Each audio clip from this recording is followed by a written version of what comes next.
여러분 반갑습니다. 날씨도 춥고 또 이렇게 연말이 되면서 바쁜 계절인데 이렇게 시간 내서 참여해 주신 것에 대해서 진심으로 감사드립니다. 우리 오늘 또 특별히 자리를 마련해 주시고 준비해 주신 우리 박인규 목사님과 대전 충현교회 감사드리고 오늘 이 행사는 G2G 코리아라는 비영리 단체가 준비해서 진행하고 있습니다. 11월 9일 날 제가 대전 새물결교에서 출판 기념 예배 및 1차, 2차 강좌를 가졌습니다. 그런데 그 1차, 2차 강좌 안에서 못 끝낸 여러 가지 내용들을 오늘 마치려고 생각을 합니다. 아무래도 여기 계신 분들의 배경이 다르고 또 이 기독교 윤리에 대한 여러 가지 이해 부분들이 다르기 때문에 기초적인 부분부터 좀 접근을 하다 보니까 그 1차, 2차 내용이 제가 준비했던 걸 다 끝낼 수 없는 상황이었고요. 혹시 오늘 여기 처음 오신 분들은 유튜브 영상에 올라가 있습니다. 카타콤 TV나 또 대전 새물결교회인가요? 오 목사님?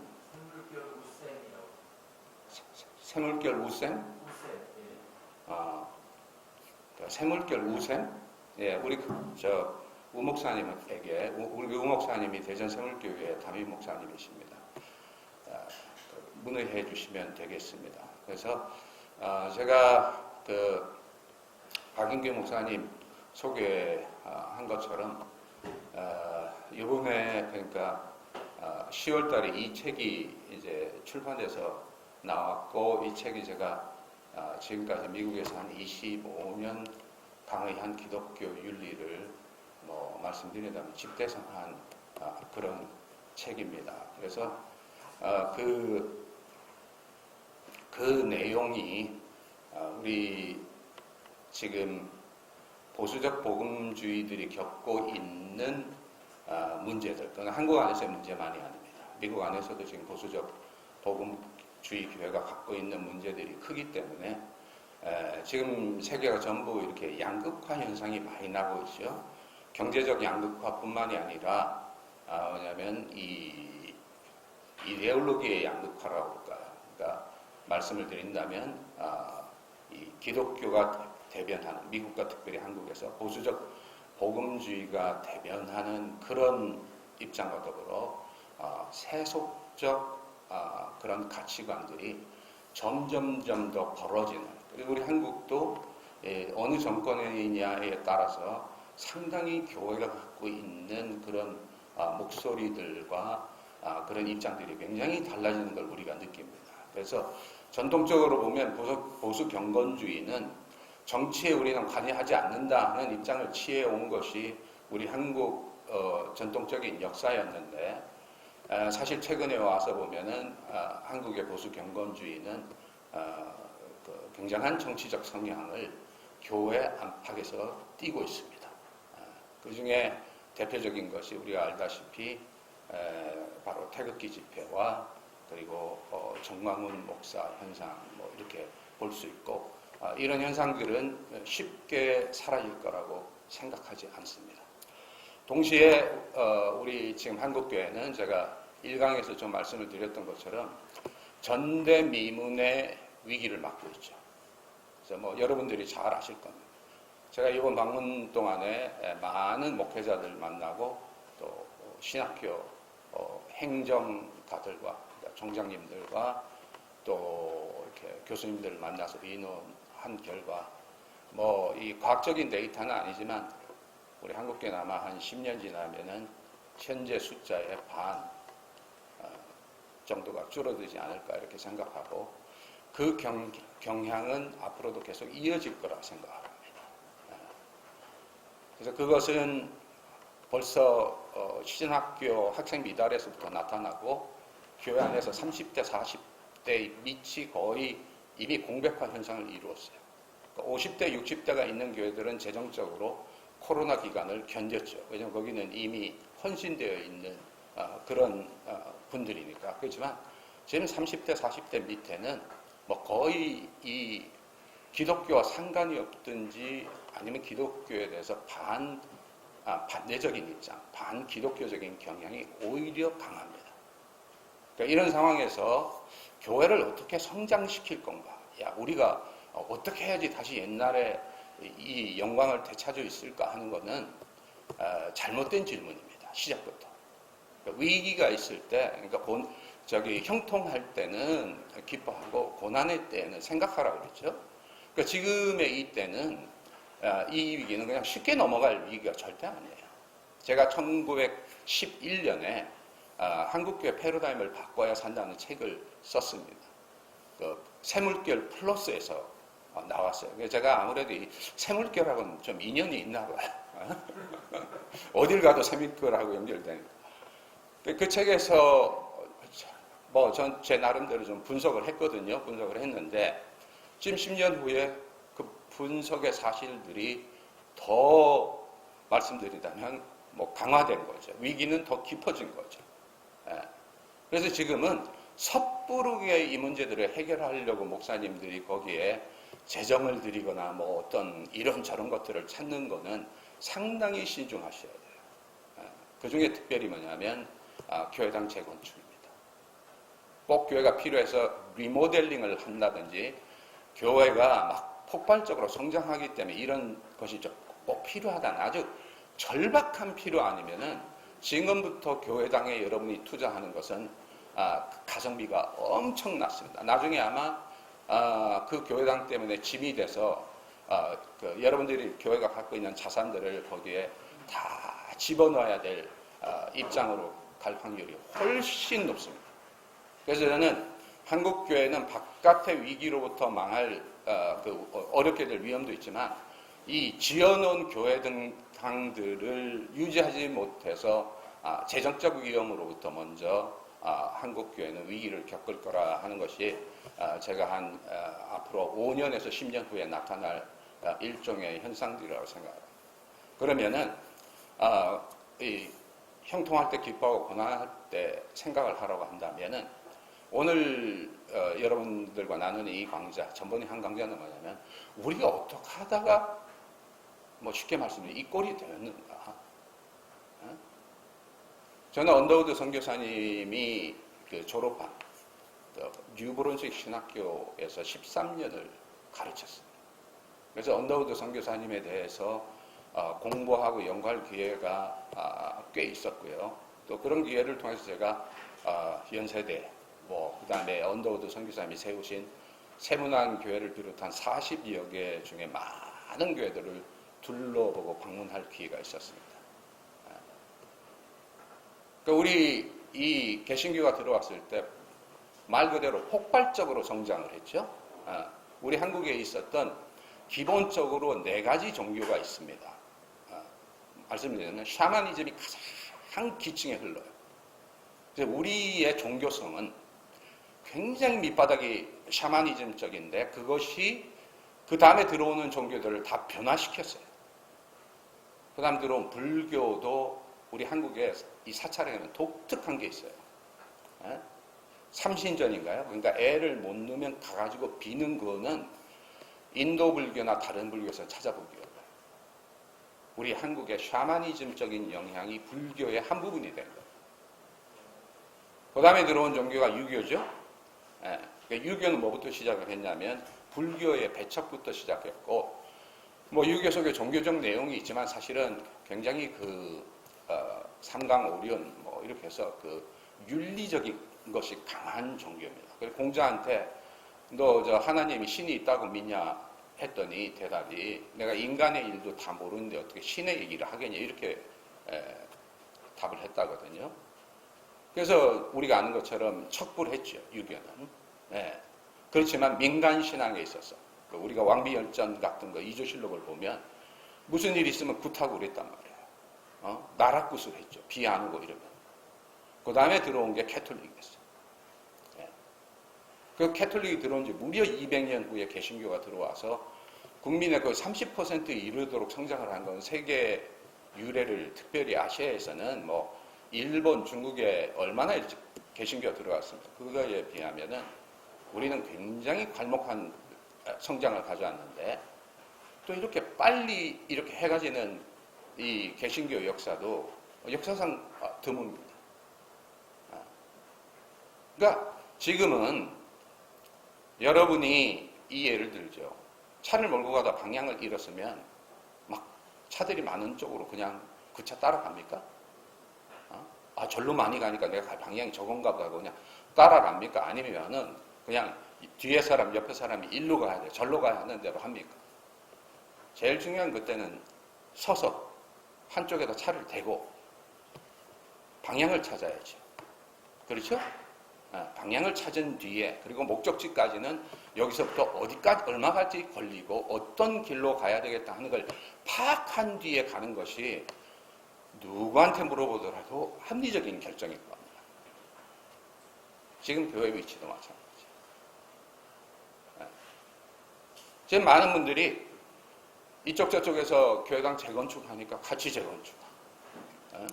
뭐 이거 드린다면 또 이거 드리고. 그걸 여기서 2단 또 선동가들 원래 위기 때는 답이 없기 때문에 이 선동가들이 이 난무해요. 거짓 교사 선동가들이 난무합니다. 한국도 그런 상황이겠죠. 근데 그 상황 속에서 뭐 이 문제 때문에 그렇다, 저 문제 때문에 그렇다 이렇게 하는 것에 지금 제가 볼 때 한국은 지난 한 10년 동안 상당히 스스로 혼란 속에 지도자들이 빠졌고 지도자들이 빠지면 당연히 성도들이 혼란에 빠지죠. 그런 의미에서 저는 이번 강좌가 여러분이 여기에서 지금 우리 교회가 이런 문제 안고 있는데 여기 해답이 뭘까? 뭘 해야지 한 다음 주부터 아니면 한 달 후부터 우리 교회 문제 해결이 올까? 이렇게 생각을 하신다면은 이건 마치 뭐와 같냐면 아니 지금 암이 진단됐는데 빨리 먹을 약 하나 만들어가고 그거 먹고 빨리 고쳐서 내가 저 다음 주에 저 제주도 여행 가게 해주세요. 이 얘기와 같은 거예요. 한국 교회의 병은 제가 볼 때는 뭐 과학적인 데이터는 제 판단에는 3기에서 암 3기 정도에 들어간 게 아닌가 생각합니다. 좀 있으면 4기로 들어갈 이런 상황이기 때문에 당장의 해결책을 찾는 것보다는 지금까지 왔던 방향들을 점검하고 어디로 가야 되는가 하는 방향을 찾고 거기에 대해서 우리 목회자와 신학생들 또 평신도 지도자들이 먼저 충분히 오늘 이 차에 이렇게 많은 사람이 지금 타고 있는데 내가 이분들을 이렇게 안전하게 이렇게 이끌고 가야 되겠다. 이런 생각들을 가지고 여러분의 목회를 차근차근 봐나가는 것이 필요할 거라고 보고요. 그 다음에 여러분 대회 못 끝나면은 이걸 그 다음 때에 이어서 어떻게 우리가 섬기는 교회들이 건강하게 잘 주님께서 인정하시는 교회가 될 것인가 그런 방향을 생각하는 것이 우리의 합당한 그런 자세와 태도라고 생각합니다. 저는 지난번 강의 때 말씀드린 것처럼 서대전 중앙교회를 통해서 처음으로 저희 집안에서 세례를 받고 기독교인이 됐습니다. 그러니까 여러분이 생각할 때는 뭐 저를 교수로 보시지만 제게는 그런 어떤 하나님이 주셨던 은혜와 인도하심이 없었다면 절대 이 자리까지 올 수 없었습니다. 왜 이 말씀을 드리냐면 제가 나누는 말씀이 뭐 단순히 학적인 것을 연구해서 그 학적인 것을 나눈다 이런 관점이 아니고 제가 갖고 있는 신앙의 경험과 고백을 통해서 오늘 여러분들과 함께 대화하기를 원하고요. 그리고 뭐 또 제가 참고로 말씀을 드린다면 저는 미국에서 총 합계해서 한 19년 정도의 단독 목회 경험이 있습니다. 그래서 두 개의 교회를 제가 완전히 다른 상황 속에서 개척을 해서 각각 한 8년에서 9년 정도 제가 이렇게 해본 경험이 있기 때문에 여러분들이 목회에서 부딪히는 이런 일들이나 이런 부분에 대해서는 뭐 저는 지금 꿈꿀 때도 간혹 개척했을 때 힘든 꿈을 꿔요. 그러니까 그런 면에서는 좀 서로 신뢰하고 또 이해하면서 접근을 하면 좋겠습니다. 그래서 하나는 지금 한국교회가 안에서 겪고 있는 위기에 대해서 지금 말씀을 드렸고, 두 번째, 지금 인류가 겪고 있는 위기가 있어요. 근데 많은 경우에 우리 한국교회 목사님들은 인류의 위기 그거 뭐 내 문제 아니잖아. 우리 교회가 지금 급한데 무슨 인류 위기 얘기하고 있어. 저는 그거는 상당히 기독교인으로 좁은 안목이라고 생각해요. 네. 왜냐하면 그 인류의 위기는 대한민국의 어려움과 위기로 바로 연결되거든요. 자, 지금 환경 위기가 적은 것이 아니죠. 지금 탄소 배출량 한국이 약속을 안 지킨 나라 중에 그 탑 몇에 속하기 때문에 그 압력들이 들어오죠. 자, 이번 팬데믹 한국적인 겁니까? 세계적인 겁니까? 세계적이면 우리 속에 영향이 오는 겁니다. 야동 보는 숫자가 미국 경우에 90%가 넘어요. 한국도 그 정도일 거라.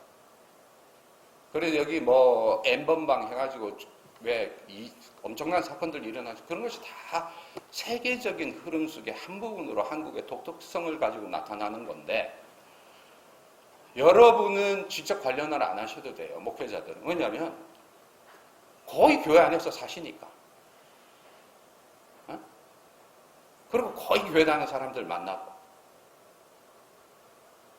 그게 여러분이 어떤 면에서는 세속의 물에서 여러분 자신을 지킬 수 있는 그런 좋은 보호막도 되지만, 단점으로 말씀드리면 우리 목회자들은 소통의 기회와 능력이 엄청나게 저하될 수 있는 가능성 속에 살아요.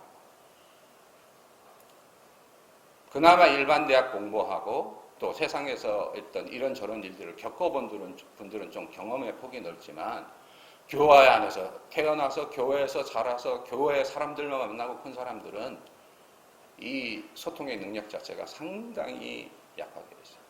근데 문제는 뭐냐? 성도들은 교회에서 삽니까? 세상에서 삽니까? 성도들이 교회 안에서 사는 시간이 몇 시간입니까? 여러분의 마음은 뭐 다 그렇진 않지만 성도들이 다 교회 주변에다가 집 사서 집 짓고, 새벽기도 매일 나오고 수요 예배도 나오고 금요 예배도 나오고, 그렇게 하면서 뭐 어떤 면에서 이 땅에 그런 천국을 이루면서 살고 싶은 그런 마음들이 있을 수가 있다고 봅니다. 지금 그런 세상은 오늘 가능하지가 않죠. 목사님들의 많은 자녀가 이미 미국에 있어요. 유럽에 있든지. 맞죠? 경제적 여유가 있는 사람들은 조기 유학 보내고, 뭐 유학 보내서, 세계화 시대에서 그것은 불가능합니다. 점점 많은 사람들이 자동차 타고 교회에 참여하고, 교회 안에 참여하는 숫자도 지금 수요 예배, 금요 예배가 제대로, 주일 오후 예배가 제대로 되고 있는 교회가 몇 교회 됩니다. 이 상황 속에서 성도들이 교회에서 듣는 말씀과 메시지와 가르침이 내 삶의 방향성을 주고 힘을 주고, 그리고 여기에서 내가 이 메시지에 나를 한번 의지해 봐야 되겠다고 하는 그런 은혜와 적합성을 못 주면 성도들은 내가 왜 여기에 시간을 보내? 그게 30대, 40대 이후에 사람들의 멘탈리티가 됐습니다. 그래서 저는 한국교회의 변화는 어디서 시작되느냐? 목회자의 변화에서 시작됩니다. 목회자의 수준이 낮고 목회자가 지성이 없고 세상을 판단할 그럴 만한 안목이 없고, 거기다가 신앙까지도 기복신앙 성장주의라고 하는 그 가짜복음, 지극히 못 살고 가난할 때는 축복의 메시지와 하나님을 믿으면 잘 살 수 있다는 메시지가 필요하고, 의사가 고칠 수 없는 병이 있을 때는 하나님 앞에 부르짖어 고쳐달라고 기도해야 됩니다. 저도 그렇게 합니다. 약을 먹으면서도 하나님께 저에게 그 하나를 저도 그렇게 기도합니다. 그렇지만 그것 자체가 복음은 아니거든요. 이해하시죠? 어떻게 그게 복음입니까?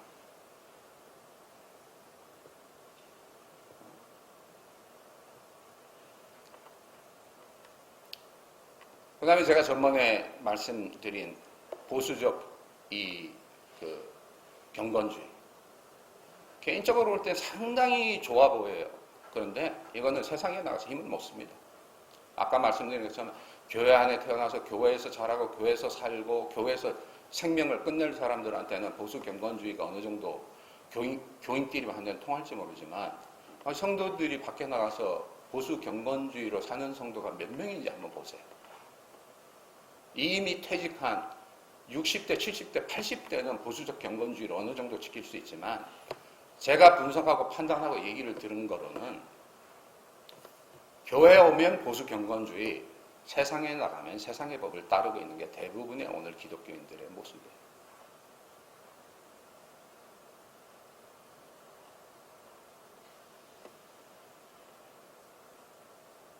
이 상황에서 기독교가 어떤 긍정적인 메시지와 모습을 우리 안에 있는 사람들, 30대, 40대로서 내가 교회를 계속 나와야 되나 말아야 되나 어떻게 이 갈등하고 있는 사람들. 교인의 자녀로 지금 중고등부까지는 다니고 있어요. 엄마, 아버지. 손 따라서. 그런데 조만간 대학에 가고 직장생활 하게 되면 지금 제가 말씀드린 것 같이 똑같은 문제를 겪을 사람들에게 교회가 어떤 해답과 방향을 제시할 수 있겠느냐 하는 겁니다.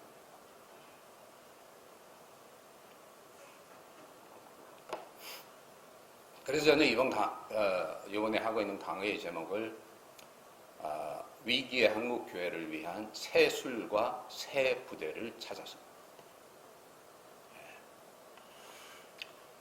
지금 교회 개혁에 열심히 수고하고 계신 많은 분들의 경우에 있어서는 새 부대 쪽에 초점을 맞춘 경향이 많아요. 그러니까 교회가 세습하면 안 된다. 교회가 권력을 분산해야 된다. 그리고 뭐냐면 교회의 행정이 투명성이 있어야 된다. 뭐 이런 부대를 새롭게 개혁하는 쪽에 있다면 저는 지금까지 한국교회가 던져왔던 메시지 자체를 다시 한번 재점검할 필요가 있다. 그러니까 오늘 시대에만 인류가 겪고 있는 이 위기, 간단하게 말씀드리면 한 서너 가지 얘기할 수 있거든요. 그 중에 하나가 지구온난화의 위기입니다. 거의 지구온난화에 대해서 설교하거나 얘기하고 있는 교회들 거의 없어요. 하지만 오늘 여기 시간은 없지만 여러분이 심각하게 생각을 하셔서 지구온난화 문제에 대해서 이해할 뿐만 아니라 성경이 이 문제에 대해서 어떤 해답을 던지고 있는가. 성경에 해답이 있어요. 그 해답을 제가 힌트만 드린다면 노아의 언약입니다. 노아의 언약 들어가셔서 창세기 6장 이후부터 읽으시면서 노아의 언약이 이 지구온난화 문제에 대해서 어떤 해답을 던지냐 하는 걸 잘 생각하셔서 거기에서 한 몇 가지의 설교를 만든다면 제가 생각할 때는 지금 30, 40대 밑에 있는 많은 사람들이 야 이런 거 설교하는 목사님이 계시고 이런 교회가 있나 아마 그런 반응을 느낄 겁니다. 왜 그런지 아냐면요. 지금 5, 60대 이상은 지구온난화에 큰 관심이 없을지 몰라도 30, 40대 밑은 이 문제가 엄청나게 중요한 문제. 자기들의 생존의 문제. 네. 그렇죠? 예. 30, 40대는 그래서 이들이 앞으로 어떻게 살아가야 되겠냐 하는 이 고민은 두 번째는 경제 불평등의 문제입니다. 그래서 한국에서 만든 기생충 오징어 게임이 세계적인 인기를 끌게 된 이유가 바로 이 경제 불평등이 지금 세계화되어 있는 겁니다. 네. 그 다음에 세 번째가 뭐냐면 그 인공지능, 로봇 와 같은 일자리가 없어지는 문제입니다. 그리고 인간의 소통이 이 온라인을 통해서 더 많이 이루어지는 문제. 그 다음에 연관해서 나오는 문제가 뭐냐면 인성과 성품의 파괴입니다. 지금 한국에 그 대선 바람이 불고 있는데 집권당이 고전하는 이유 중에 큰 이유 중에 하나는 저는 어떻게 보냐면요. 집권당, 그러니까 180석을 미뤄줬는데 그 개혁을 이렇게 기치를 든 이 사람들도 이렇게 뚜껑을 열어보니까 성품면에 있어서 성품면에서 돈이라든지 뭐 이런 이 성품면에서 20대 30대에게 엄청난 실망을 던져준 거예요. 그런 예들이 이제 뭐 국회의원들의 뚜껑을 열어보니까 윤모 뭐 이런 그 국회의원이 뭐 아버지가 교회 뭐 사찰이었는데 뭐 이런 드러난 일들 뭐 또 알고 보니까 뭐 어디에 무슨 땅이 있더라 이런 얘기들이 이렇게 저렇게 흘러나오는 속에서 20대 30대가 상당히 그런 부분에 대해서 실망을 하게 된 겁니다. 그러니까 정치가 이론과 기치만으로 되는 것이 아니고 국민들의 입장에서는 믿을 수 있는 신뢰할 수 있는 지도자 능력이 있는 지도자 못지않게 그 인성과 덕목에서 신뢰할 수 있는 지도자들을 찾고 있는 이 부분이 그러니까 인성과 덕목 영어로 하면 캐릭터의 이 부분이 점점 모두에게 사라져가고 있다는 것이 인류의 큰 위기 중에 하나예요. 목회자들도 마찬가지입니다. 목회자가 아무리 설교를 잘하고 뭐 이렇게 한다고 하더라도 목회자의 인성과 덕목에서 그런 어떤 그 목회한 속에 커다란 흠집과 이런 뭐 앞뒤 언행 일치가 안 되는 이런 부분들이 드러나면 성도들은 그 메시지에 조금 더 이 긍정적인 반응을 보이지 않습니다. 그 부분이 우리 알다시피 전 3일교회 목사의 얘기나 또 다른 데 일어났던 그런 얘기들일 것입니다. 네. 그래서 그런 관점에서 볼 때 오늘 우리가 지금 어디에 있는가 하는 이런 것들을 잘 생각하면서 이제 그러면은 대안의 이런 우리의 목회 모델 또 우리가 살아가야 될 신앙의 모델을 어떻게 세워가고 잡아야 될 거냐 이 문제가 중요한 문제가 되는 거죠. 그래서 제가 기복 번영 신학에 대해서 전번에 비판했고 그 다음에 두 번째 보수 경건주의에 대해서 그 한계점에 대해서 전번에 얘기를 했습니다. 그리고 제가 전번에 언급 안 했지만 하나 제가 더 보태고 싶은 거는 보수 경건주의 다음에 요즘에 일어나고 있는 현상 중에 하나가 뭐냐면은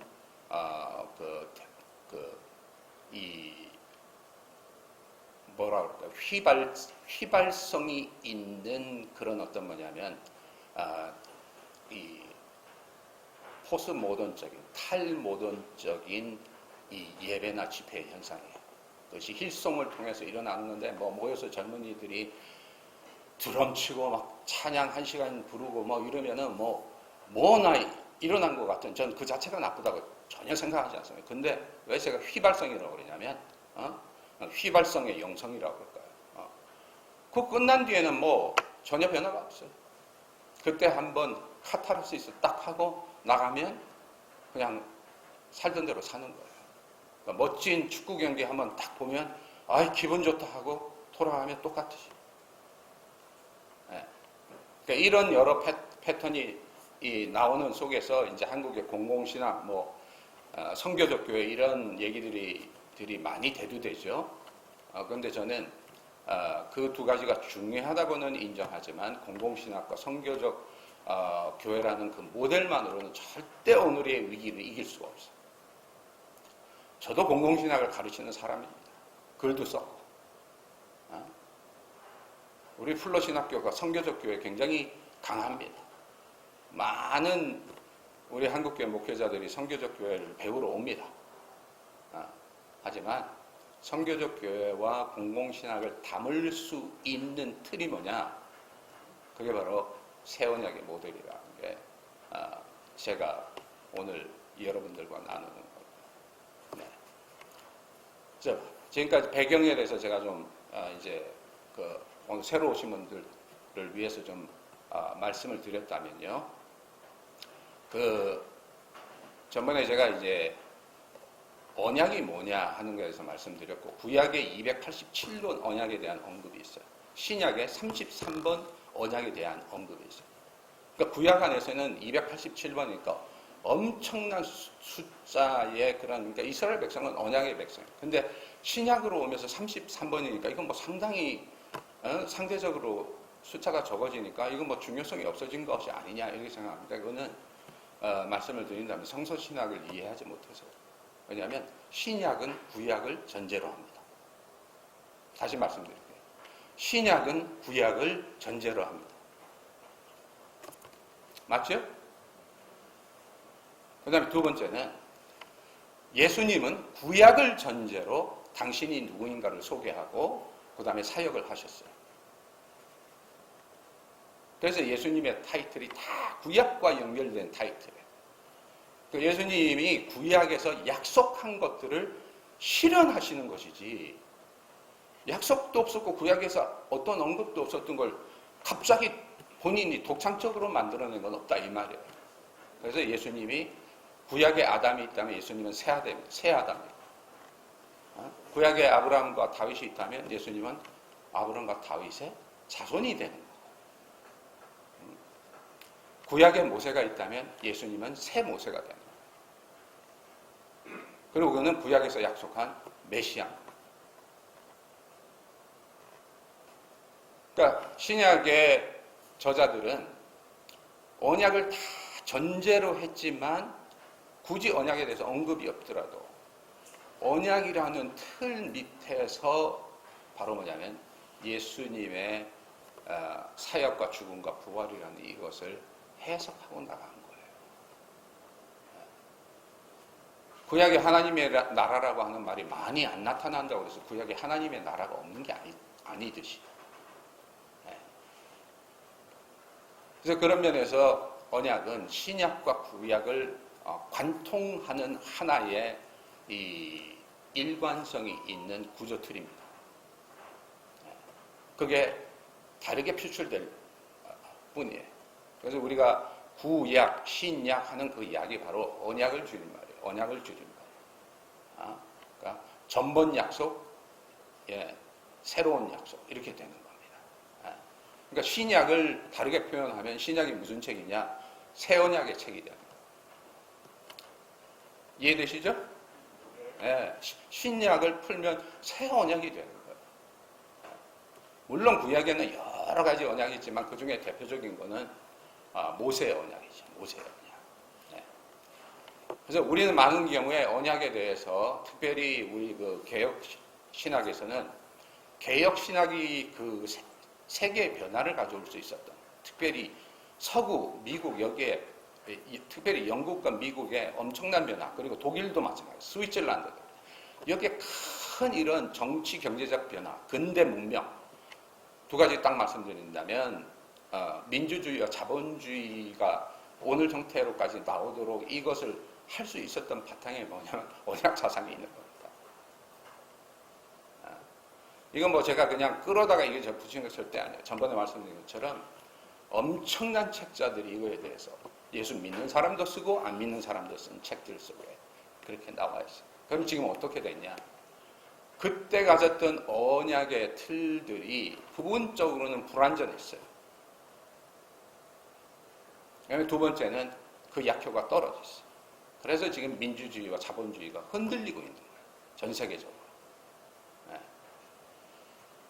그래서 이거를 다시 어떤 형태로 자본주의와 민주주의가 가야 되냐 하는 것은 엄청나게 큰 문제지만 우리 기독교로서는 여기에서 마치 청교도들이 이 중세에서 근대로 넘어오는 사람들에게 언약 사상이라고 하는 것을 재발견했거든요. 중세 시대 때는 언약에 대한 얘기들이 거의 없었어요. 근데 재발견했어요. 뭘 통해 재발견했느냐? 구약의 시내산 언약, 모세 언약을 통해 재발견한 겁니다.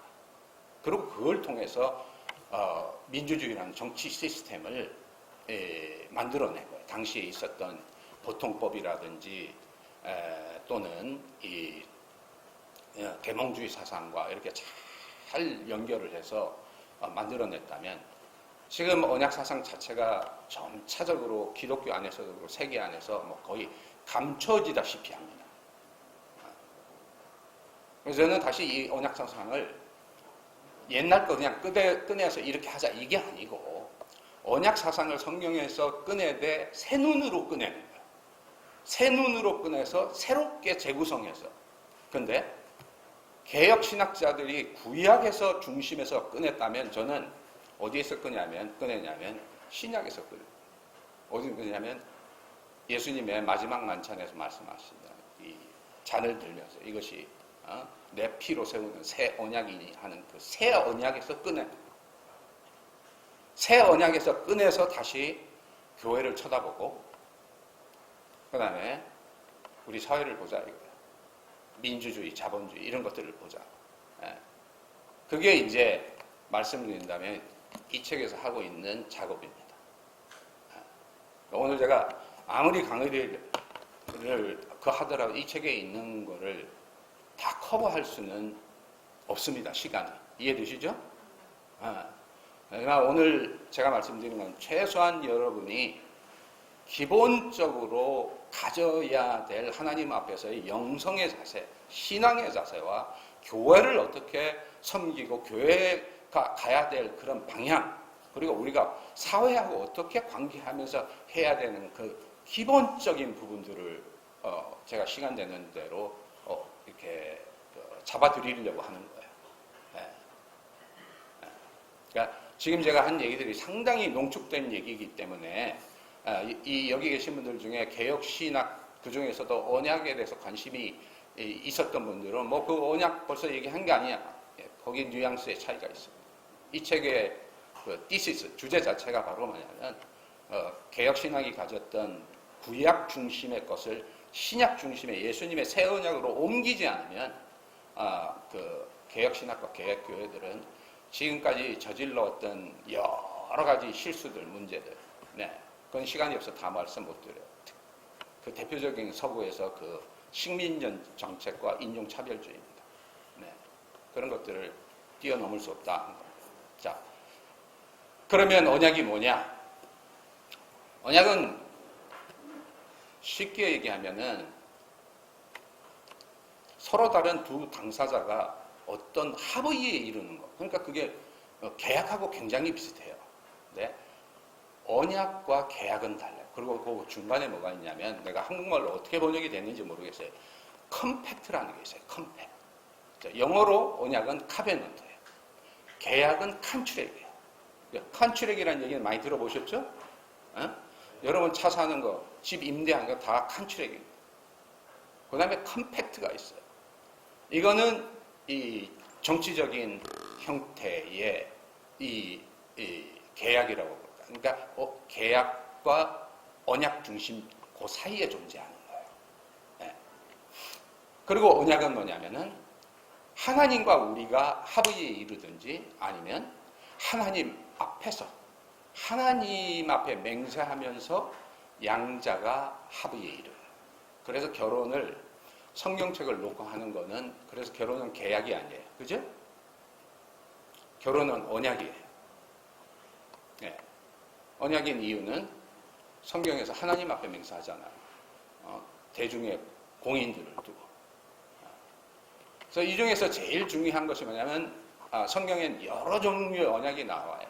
하나님과 사람 사이, 사람과 사람 사이, 국가와 국가 사이, 야곱과 라반이 언약을 맺었죠. 다윗과 요나단이 언약을 맺었죠. 그렇죠? 그렇듯이 여러 모습이 나오는데 우리의 구원과 관련된 그리고 기독교 윤리의 출발점과 관련된 건 뭐냐면 하나님과 우리 사이의 언약이에요.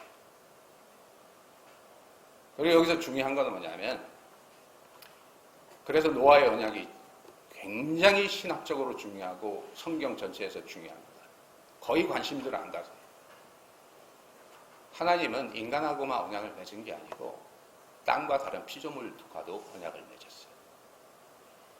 그 얘기는 뭐냐면 하나님 안에서 우리가 이 땅과 피조물과도 언약 관계에 들어가 있는 겁니다. 네.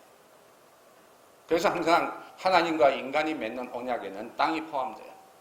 에덴 동산이 바로 하나님과 아담이 맺은 언약에 포함됐고, 그죠? 그 다음에 하나님과 이스라엘이 맺은 언약에 가나안 땅이 포함됐죠. 신약에서 하나님과 우리 인류가 맺는 언약 속에 바로 이 온 지금 땅과 이것이 들어가요. 우리가 새 하늘과 새 땅을 바라보는 거죠. 그러니까 이 사고를 안 가지시면 불완전한 신학적 사고예요. 땅과 자연을 포함하지 않는 사고는 불완전한, 아직 모자란 신학적 사고예요. 그 점은 꼭 명심을 하셔야 성경이 말씀드리면은 엔트로포센츄리즘이라고 이게 뭐냐면 인간 중심주의가 되지 않고 창조 전체를 감싸면서 인간의 자리를 창조 안에서 하나님과 더불어 바라보는. 네. 지금까지 많은 경우 언약을 그렇게 해석을 했거든요. 근데 제가 이 언약을 어떻게 다시 성경 전체로 새롭게 해석을 하느냐. 제가 창조 언약, 노아 언약, 특별히 모세, 시내산 언약, 예수님의 언약을 이렇게 쭉 살펴보니까 언약이 그냥 언약 맺어지는 게 아니야. 이 출애굽기 20장을 보면 딱 나와 있어요. 나는 너희를 종되었던 애굽 땅에서 인도하여 낸 여호와라 하면서 첫 계명 나오죠. 근데 이 서문이 굉장히 중요한 역할을 하는 거예요. 헌법 서문과 같아요. 뭘 하냐? 언약은 그 앞에 이 말씀드린 preceding, 그 앞에 먼저 선존하는 사건이 있어.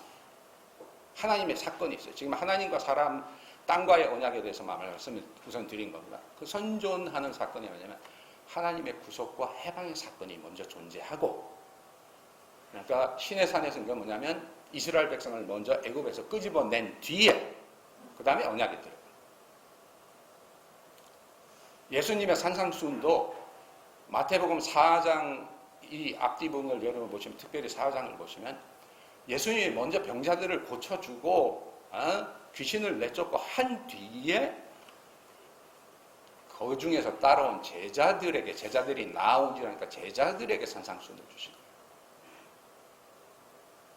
선존하는 해방과 구속의 사건이 있고 그 다음에 언약을 맺어서 하나님과 이 사람이 언약을 통해서 영원한 관계에 들어가는 거예요.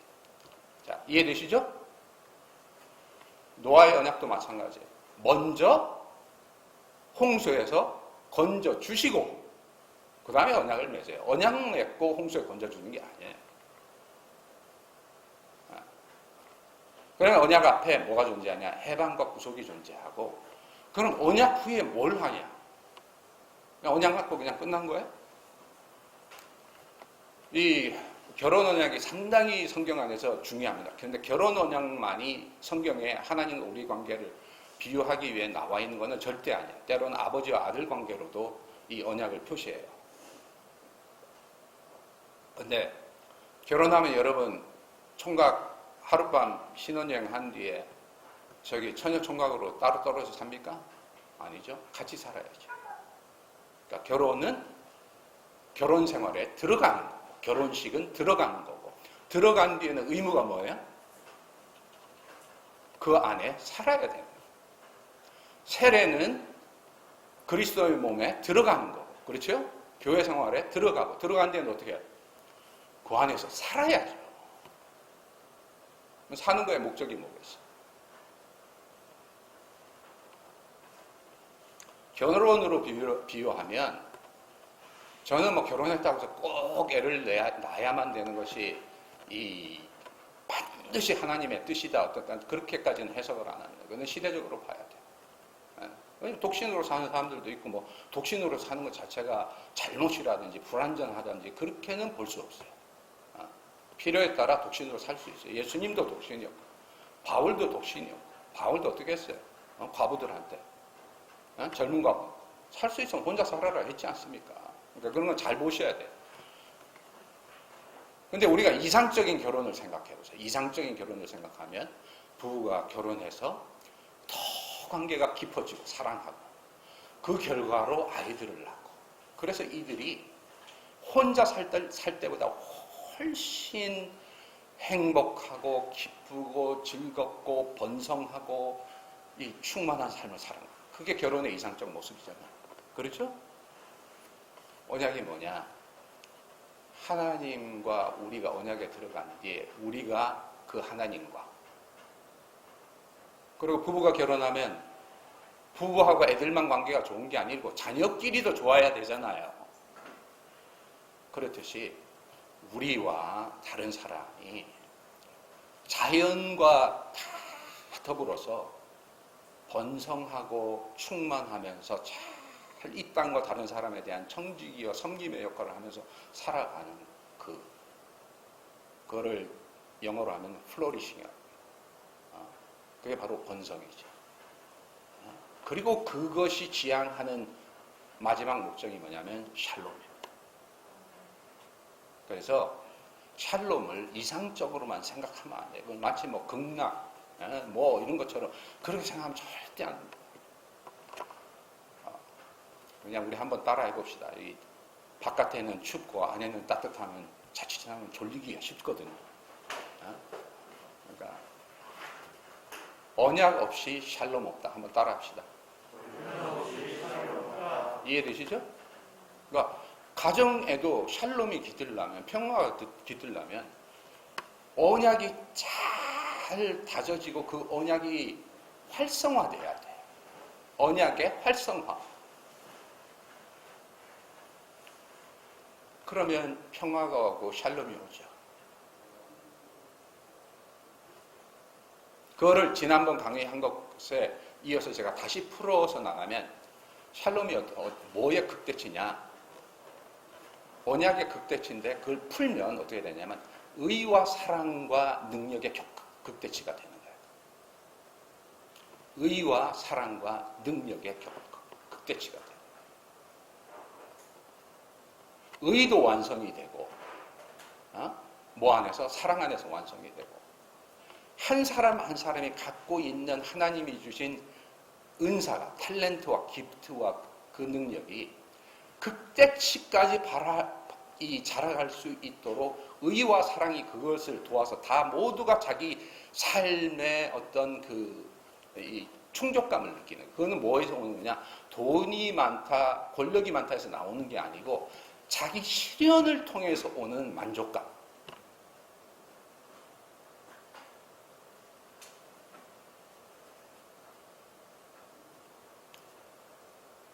여러분, 손흥민 선수가 매 월급이 뭐 예를 들면 이제 한 시간에 예를 들면 1억이 넘었다. 그것이 기쁘겠어요? 아니면 운동장에서 골을 넣을 때 그때 더 보람을 느끼겠어요? 이 세상에 일 안 하는 부자들 굉장히 많죠. 그죠? 그냥 부모들로부터 물려받았든지 땅 팔아서 생긴 졸부들. 그래서 한 100억이 있다고 합시다. 뭘 하면서 살아가야 될지 모르고 있어. 돈은 100억이 있어. 행복할 것 같아요?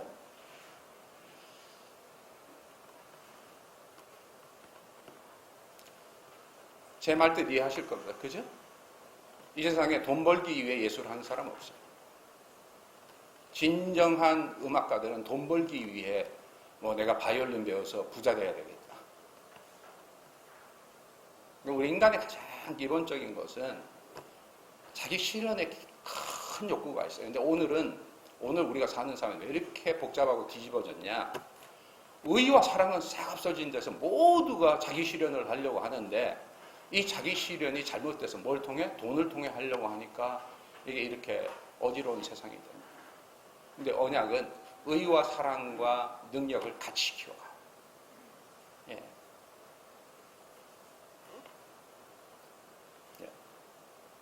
언약에 들어가는 모든 파트너는 우리와 하나님과의 언약에도 마찬가지입니다. 우리에게 권리를 부여해 주세요. 하나님이. 그러니까 선악과를 따먹느냐 안 먹느냐는 우리의 자유며 우리의 선택이에요. 그건 선택할 수 있다는 건 힘을 갖고 있다는 거죠. 능력을 갖고 있다는 거예요. 근데 그걸 어떻게 사용해야 되느냐에 따라 다른 결과가 오는 거예요. 그러니까 언약은 자유를 전제로 해요. 그렇죠? 자유를 전제로 하는데 이 자유자들은 다 크고 작은 능력을 갖고 있어요. 그런데 이 능력을 바르게 사용하도록 잡아주는 것이 뭐냐면 그것이 의예요. 지금부터 잘 들으시기 바랍니다. 의예요. 그래서 의는 관계의 최소치예요. 사랑은 관계의 극대치예요. 아가페 사랑, 나를 부인하고 나를 완전히 희생하고 뭐냐면은 자기 주장 하나도 하지 않고 이렇게 아가페를 해석하는 건 잘못된 아가페 해석. 이게 희락적인 아가페 해석이에요. 성경의 아가페 해석은 헤세드라는 구약에서 온 건데 자기 희생은 자기 능력을 전제로 합니다. 능력 없으면 희생 못해요.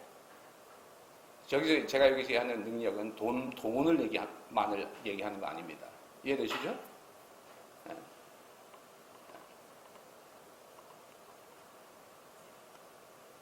그래서 언약은 상호의 자유와 권리와 능력을 존중하는 데서 그래서 하나님의 인격의 하나님이에요.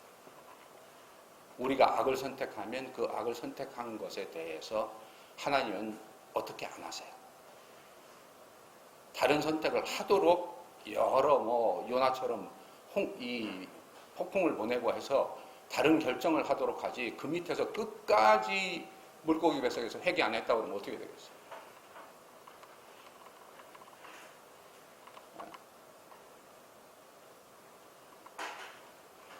그러니까 지금 이 부분 한 부분만 깊게 이해해도 우리가 지금 교회에서 잘못 생각하고 있는 많은 부분들이 정리될 거라고 봐요.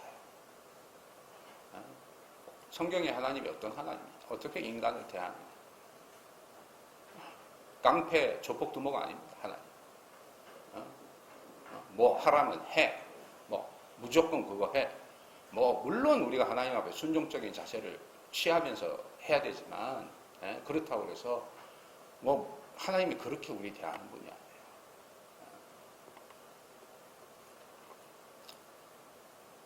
의의 관계를 가져야 두 사람의 관계가 더 이상 나빠지지 않아요. 결혼을 하면 한쪽이 의의 관계를 깨는 게 뭐냐면 예를 들면은 결혼을 했는데 혼외 정사를 한다든지 이해되시죠? 그거는 바로 그냥 언약을 그걸 깨는 거죠. 그러면 그것은 무슨 문제가 생기냐? 이 두 사람 자체의 능력이 긍정적으로 발전할 가능성을 잃어버리는 거예요. 교회도 마찬가지. 목사와 성도의 관계가 의의 관계에서부터 출발해야 됩니다. 그래서 목사의 자리가 있고 성도의 자리가 있고 목사의 권리가 있고 성도의 권리가 있고 그래서 요즘에 많은 신학자들이 몰트만 포함해서 많은 신학자들이 하나님도 하나님의 권리가 있어요. 하나님 무조건 희생하십니까? 하나님도 권리 주장하시지. 하나님의 권리가 있고 우리가 인간이기 때문에 자유자로만 우리의 권리가 있어요. 하나님 앞에. 그래서 이 능력 속에서 의의 관계에서 이렇게 추구해야 될 것이 바로 뭐냐? 커뮤니언. 사랑이 이루어내는 하나의 합일인 거예요. 그럼 거기에서 샬롬이 오고 번성이 오고 이렇게 가는 것이 이게 하나님이 언약을 통해 만들어 가시는 계획입니다. 그래서 오늘 제가 특별히 우리 한국교회 바로잡기 위해 특별히 강조하는 거 있다면 의를 잊으면 안 돼. 우리 한국교회 지금 가장 큰 문제 보수적 경건주의와 복음주의의 아주 치명적인 단점 의에 대한 신학적 개념이 없어요. 그 전번에 베링턴에 대해서 얘기했던 복음주의의 4가지 요소 보면 회심의 경험이 있어야 되고 예수님의 대속적 속죄, 전도 선교, 그다음에 이 개인 구원 이런 거 의에 대한 개념이 없어요. 그리고 사도 바울을 또 착각해. 사도 바울의 칭의에 대해서 이게 뭐냐면 의가 없더라도 그냥 되는 걸로 착각. 그러니까 언약의 틀 속에다 칭의를 안 집어넣으면 엄청난 신학적 오해의 문제가 생기고 또 생긴 문제가 뭐냐면 나는 사도 바울이 살아있으면 가서 한마디 이 얘기는 꼭 하고 싶어요. 믿음, 소망, 사랑 이 세 가지는 항상 있을 건데 이 얘기 있잖아요. 거기에 꼭 넣어야 될 게 있다고요. 믿음, 믿음, 공의, 사랑, 소망 이 네 가지는 항상 있을 것인데 그렇게 들어가. 그게 전제되는 거예요. 공의를 놓치면 여러분은 제가 말씀드린 거의 성경의 핵심적인 부분을 놓친다고 해도 이 과장이 아니에요. 네. 그래서 요 전번에 이제 설명드린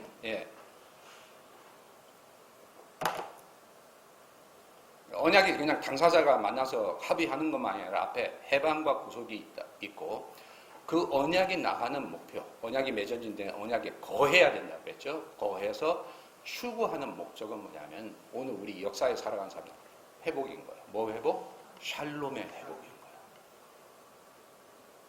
이 땅에 완전히 못 이루어지더라도 그걸 향해 가도록 부름을 받은 거예요. 그럼 하나님은 이 언약이 그럼 우리의 삶에서 어떻게 돌아가느냐를 설명한 게 바로 이 세 가지. 일방, 쌍방, 친밀, 교제, 그리고 기억, 소망 이겁니다. 그래서 일방은 하나님이 이스라엘 백성을 건져주실 때 예수님이 오셔서 병자들을 고치고 귀신을 쫓아줄 때 조건 안 붙였어. 그래서 열 문둥 나병 환자가 왔을 때 고쳐졌는데 하나밖에 안 돌아왔잖아요. 그렇다고 해서 9명 안 돌아왔다고 원상태, 복귀 이 안 했단 말이에요. 그죠?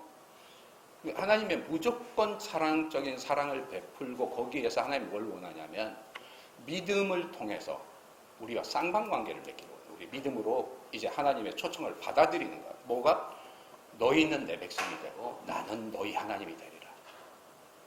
저에게 누가 성경의 주제가가 뭐냐고 묻는다면 성경의 주제가가 뭐냐고 묻는다면 여러분 하나님이 세상을 이처럼 사랑하사 독생자를 주셨으니 그렇게 나갈 거예요. 난 저한테는 그게 아니에요. 성경의 진짜 주제가는요. 교가 우리 있듯이 애국가 뭐냐면은 너희는 내 백성이 되고 나는 너희 하나님이 되리라. 이게 바로 언약적 선포고 언약적 뭐냐면은 선언입니다. 그 얘기는 제가 요한복음 3장 16절이 중요하지 않다는 얘기가 절대 아니에요. 요한복음 3장 16절은 굉장히 중요하지만 그거는 성경 전체를 다 대변해 주지 못해. 성경이 끌고 가는 목적은 궁극적으로 너희는 내 백성이 되고 나는 너희 하나님이 되리라. 그래서 이것이 신약, 구약, 신약뿐만 아니라 계시록에도 나와요. 이게 하나님이 뜻하시는 거예요. 그래서 일방과 쌍방에서 그렇게 된다면 그 다음에 들어갈 때 얘기하는 겁니다. 그 다음 친밀과 자유 이 소통을 통해서 결혼한 사람들이 서로 친밀하고 자유 소통해야 돼. 투명해야 돼. 그래야 관계가 유지돼. 성도들도 그래. 세례를 통해서 관계에 들어가면 그 다음에는 성도와의 관계가 코이노니아. 친밀하고 자유 소통을 통해 가서 성도 간의 이 분위기가 이런 게 살아야 돼요. 그러면 거기에 진실성과 정직성과 투명성이 이 관계에는 굉장히 중요합니다. 한번 생각해 보세요. 뭐 여기 계신 분들 세상 살아온 경험을 쭉 보면 신뢰가 언제 무너지느냐. 상대방이 지속적으로 거짓말하거나 투명하지 않게 나중에 보니까 뭐가 드러났다든지. 그렇죠? 그러면 우리가 거기에 신뢰 데미지가 생깁니다. 그리고 마지막이 뭐냐면 기억과 소망인데 그 구원의 역사 해주신 것을 고마워하며 그것을 항상 기억하면서 샬롬의 소망을 바라보면서 나가는 게 우리의 여정인 거예요. 그럼 이 안에 들어있는 게 뭐냐면 여기는 안 썼지만 약속과 실현이 그 안에 들어있어요. 약속과 실현. 하나님이 우리 인류에게 약속하신 거, 그리고 우리 한 사람 한 사람이 하나님을 만난 후에 성령을 통해 약속하신 것들이 이렇게 실현될 것이다 하는 거기에 들어있는 겁니다. 그래서 여러분이 교회에서 설교를 하실 때 요 세 가지 틀과 더불어 아까 얘기했던 구속, 해방과 구속과 이 회복과 샬롬이라는 이거를 머릿속에 프레임을 쫙 갖고서 여기에서 설교가 뭐 엄청 많이 나올 수가 있죠. 어떤 때는 회복과 구속에 대해서 설교하면서 하나님의 일방적 사랑에 대해 설교할 때도 있고, 어떤 때는 그것에 대해서 우리가 어떻게 응답해야 되는가 하는 쌍방에 대해서 설교를 할 수 있고, 그리고 어떤 때는 뭐냐면 성도 사이 어떻게 친밀하게 교제하면서 우리가 성령 하나님 안에서 해야 돼, 그거에 설교할 수 있고, 잊지 말라고 기억에 대해서 설교할 때가 있고, 약속에 대해 설교할 때가 있고, 소망에. 그러니까 여러분이 설교를 그 성경의 본문은 쭉 성경을 보면 이 그물을 던지면, 제가 쉽게 말씀드리면 이 그물을 던지면 엄청나게 많은 게 걸려요. 엄청나게 많은 게 걸려. 근데 그 성경에 있는 부분, 그러니까 요한복음 3장 16절은 아무도 멸망치 않고 구원을 얻게 하려 합니다. 그거는 일방에 대한 거예요. 일방에. 하나님 지금 저 해방시키고 구속시키겠다는 그걸 말씀하시는 거예요. 그래서 제가 뭐냐면 주제가 아니라는 거예요. 근데 어떤 목사님들은 어떻게 하시느냐, 설교를 들으면 매번 일방이야. 일방. 뭔 얘기인지 알겠죠? 또 어떤 분들은 매번 쌍방.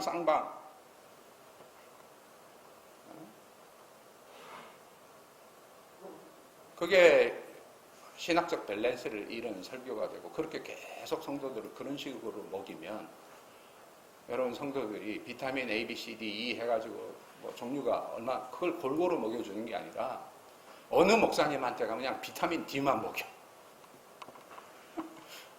어느 목사님은 비타민 B만 먹여. 왜냐면 다 자기 경험 갖고.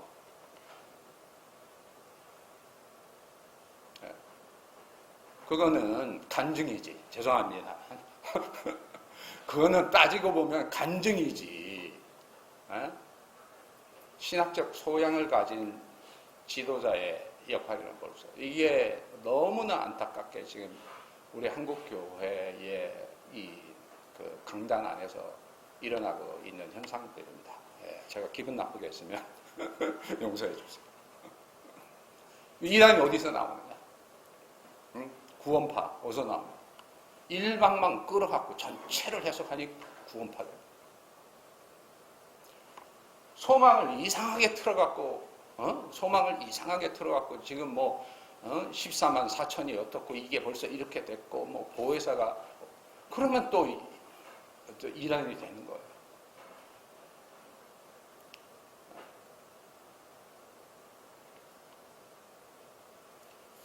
자, 우리 그 다음에 비디오 넘기겠습니다.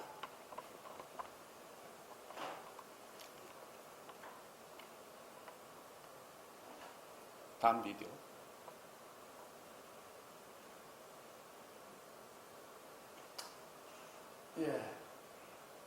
자, 요 부분 제가 얘기할게요. 그래서 시편 89편을 한번 가서 여러분이 보시면 일방과 쌍방에 대해서 잘 돼 있고요. 그 다음 넘어가 보죠. 넘어갑시다. 하나 더 넘어갑시다. 또 넘어가죠. 자, 이 부분에 대해서 제가 설명을 했으니까 한번 보시면 알 거예요. 구속 해방을 통해 언약, 회복을 통해, 그러니까 먼저 우리 속의 회복을 통해서 그 다음에 샬롬으로 간다는 거고. 그래서 언약이 뭐냐? 제 정의로는 관계와 공동체의 세틀 짜. 관계와 공동체의 세틀을 짜.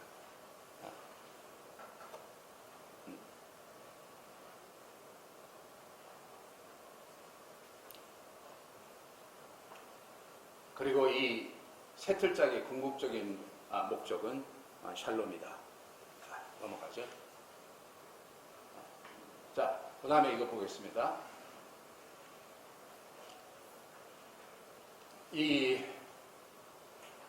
그래서 저는 좀 이거에 대해서 그냥 이 부분을 읽을게요. 우리 많은 경우에 예수님이 하나님 나라가 가까워 왔느니라 이해했을 때 하나님 나라라는 게 이 예수님 사이에서 굉장히 중요한 사역인데, 근데 막상 물으면 하나님의 나라가 뭐냐 이렇게 물으면 그거 영혼 구원하는 것이다, 아니면 병자들 고쳐 주시는 것이다. 상당히 그 명확한 답이 못 나오는 경우들이 많습니다. 다 아는데 뭐라고 얘기하기 힘든 거죠, 구체적으로. 물론 성경에는 굉장히 다양한 모습으로 하나님 나라에 대해서 이런저런 모습으로 표현을 하고 있지만, 제가 큰 틀에서 말씀을 드리면 하나님 나라는 그 성격 자체가 언약적입니다. 언약적이고, 하나님 나라가 뭐냐면 바로 구속에서 언약을 통해 샬롬으로 가는 것이, 그것이 하나님 나라의 통치의 시작에서부터 목적이다. 그림이 잡히시죠? 그러니까 해방하고 구속하는 것이 하나님 나라의 시작이라면, 예수님이 그렇게 하셨잖아요. 그죠? 와서. 그러면 하나님 나라의 오늘 실체화의 경험은 뭘 통해 이러냐? 언약의 세틀짜기와 공동체를 통해서 우리가 오늘 하나님 나라를 맛보고, 하나님 나라가 지향하는 건 뭐냐? 샬롬이다. 그래서 정리를 하면 하나님 나라는 앞에 이 슬라이드를 생각하시면 언약적이다, 이렇게 얘기를 하는 겁니다. 네. 그러니까 앞으로 네. 그러니까 언약이 뭐냐? 오늘 제가 얘기한 것을 바탕으로 여러분이 이해를 하시라 이거예요. 하나님 나라의 다스림의 모습입니다. 아까 얘기했던 그 세 가지 요소, 일방, 쌍방, 친밀, 교제, 기업, 소망, 그것 자체가 하나님 나라의 모습입니다. 그러니까 교회가 아까 말씀드린 그 언약적인 세 가지 내용을 못 살아내면 사람들이 하나님의 나라의 모습이 어떻다는 것을 바로 볼 수가 없는 겁니다. 그냥 기도하고 하나님 나라가 어떻다고 손들고 그렇다고 그 하나님 나라 경험하는 게. 제가 다르게 말씀드리면 하나님 나라는 영적이지만 그건 삼위일체 하나님 안에서 눈에 보이지 않는 거지만, 하나님 나라는 또한 지극히 도덕적이에요. 넓은 의미예요. 그러니까 언약을 떼놓고서 자꾸 교회를 만들려고 그러고 이렇게 저렇게 하려고 그러니까 이 교회가 이리 틀어지고 저리 틀어지고 그런 현상 속에 빠지는 겁니다. 가장 중요한 것이 뭐냐면, 이게 신약학자들이 많이 하나님 나라가 선포되거나 도래될 때마다 하나님은 반드시 하나님의 백성을 부르세요. 그러니까 하나님의 나라가 통치를 하면 백성 없는 통치가 없는 거예요. 땅이 없는 통치가 없는 거예요. 이게 국가의 개념이죠. 국가가 되려면 주권이 있어야 되고 백성이 있어야 되고 영역이 있어야 되잖아요. 그래서 이상하게 잘 들어맞아요. 그래서 하나님이 통치할 때마다 하나님의 백성을 새로 불러서 만드셔. 그게 뭐냐면 뭘 위해서? 나는 너희 하나님이 되고 너희는 내 백성이 되기 위해. 그때 새 백성을 만들 때 하나님이 쓰시는 방법이 뭐냐? 언약을 통해 백성을 만들어. 그럼 교회는 언약적 교회가 돼야 되는 거예요. 그 언약적인 것의 내용은 아까 제가 설명드렸던 거예요.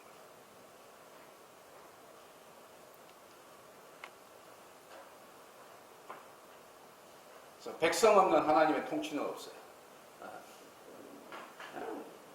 그 다음에 땅이 없는 하나님의 통치도 없어요. 이건 설명했죠. 성경의 주제가가 너희는 내 백성이 되고 나는 너희 하나님의 백성이 되고. 그리고 아까 말씀드린 것처럼 항상 땅을 포함한다. 그래서 생태적이다. 그게 창조 언약, 노아의 언약, 신의 선 언약, 예수의 새 언약 속에 또 담겨 있는 겁니다. 그리고 마지막 하나가 뭐냐면 여기 잘 안 잡혀 있는데 규범과 조례가 있어요. 언약에는 반드시 이 속에 뭐냐면 규범과 조례가 있어요. 그게 뭐냐면 하나님이 결혼도 결혼 서약을 하잖아요.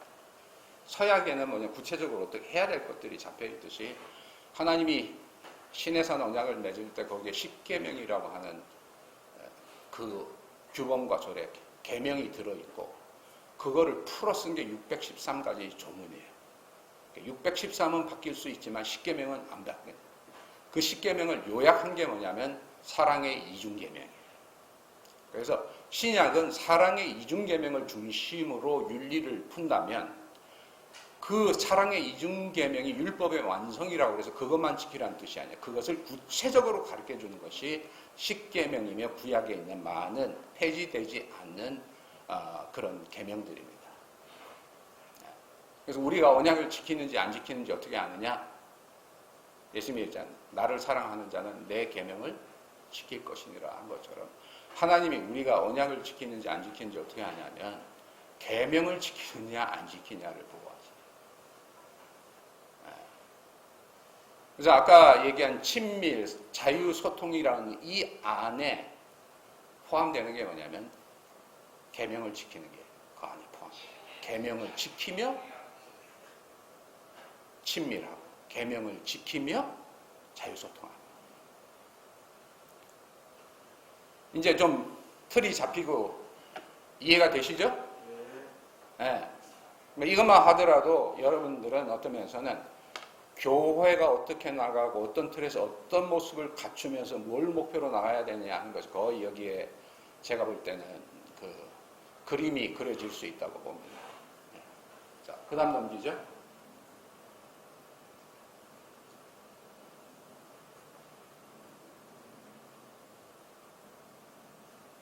넘겨. 네. 자, 하나님이 누구시냐 할 때 우리는 많은 경우에 하나님의 능력에 대해 보는 경우도 있지만 그 하나님의 성품, 우리가 그 하나님의 성품에 대해서 우리 기도할 때 많이 느끼죠. 자비로운 하나님, 용서의 하나님, 사랑의 하나님 이렇게 하는데 공의와 정의가 하나님 보좌의 두 기초라고 했고 요약을 하면 세 가지예요. 사랑과 공의와 그리고 그 다음에 능력입니다.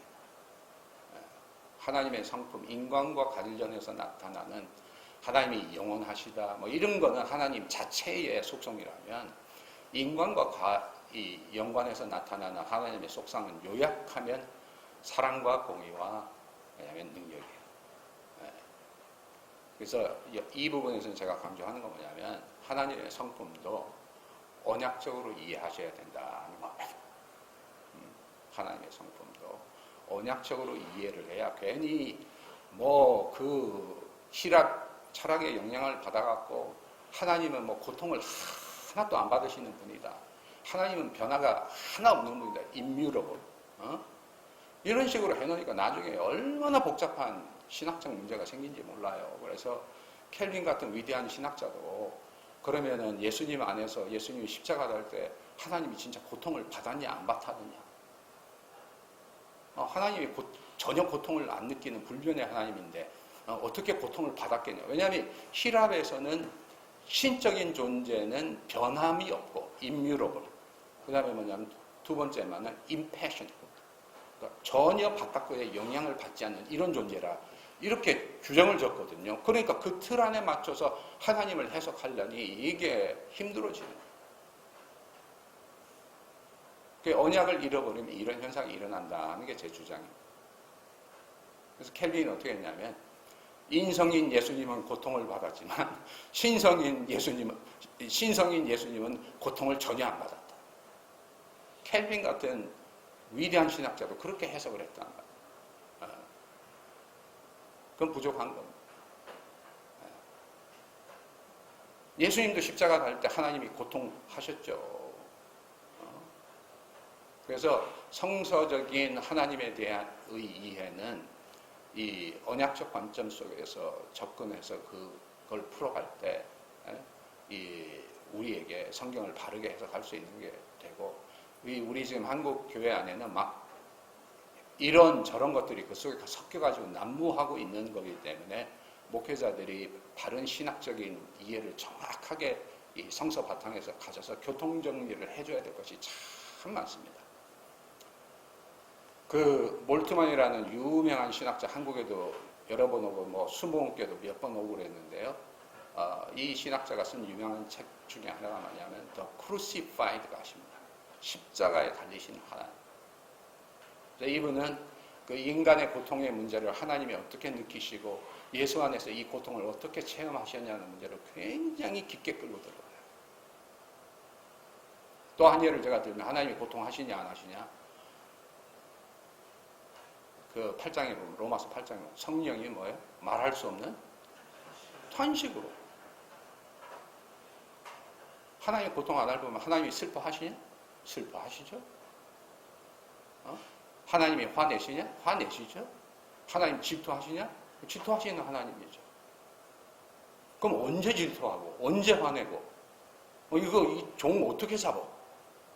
언약에서 보면 틀이 잡혀. 언제 하나님이 상심하시냐? 우리가 언약을 깰 때, 그죠? 깨고 계속 나가서 우리 자신을 파괴할 정도로 가면 하나님이 거기서 분노하시는 거예요. 약자를 짓밟고 이런 것들을 볼 때 하나님은 성경에서 보면 분노하세요. 뭐 언제 질투하시냐? 하나님 당신을 버리고 다른 이데올로기, 다른 신을 궁극적인 것처럼 쫓아갈 때 하나님은 질투하십니다.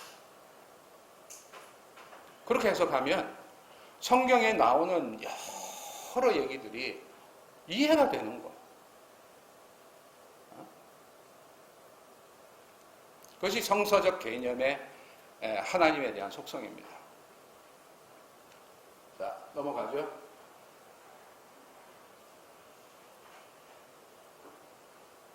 자, 봅시다. 이 부분은 상당히 중요합니다. 우리 목사님들에게, 우리 신앙인들에게. 자, 결혼이 언약에 들어가는 거라면 결혼 생활은 언약 속에서 같이 살아가는 건데, 우리가 세례를 통해 들어가고 교회 생활을 한다고 해서 죄를 하나도 안 짓는 사람 이상이 아무도 없다. 다 죄를 짓는단 말이에요. 근데 죄에는 두 가지 종류의 죄가 있어요. 크게 볼 때. 하나는 뭐냐면 허물이에요. 허물. 그걸 영어로 하면 iniquity라고. 영어 성경 그렇게 되어 있어요. 두 번째는 고범죄예요. 고범죄. 의도적으로 짓는 죄. 둘 중에 어느 게 더 무서운 죄일 것 같습니까? 고범죄가 무서운 거예요. 그래서 다윗이 밧세바를 범하고 그 우리아를 죽인 거는 고범죄야. 그래서 살인도 화난 김에 쳤는데 이렇게 누가 죽은 거하고 계획해가지고 그 사람 죽인 거하고는 형량이 엄청나게 다르죠. 그럼 제사가 뭐냐 이 얘기하는 거. 언약하고 제사의 관계가 뭐냐 하면은 왜 하나님이 제사를 마련해 두었느냐.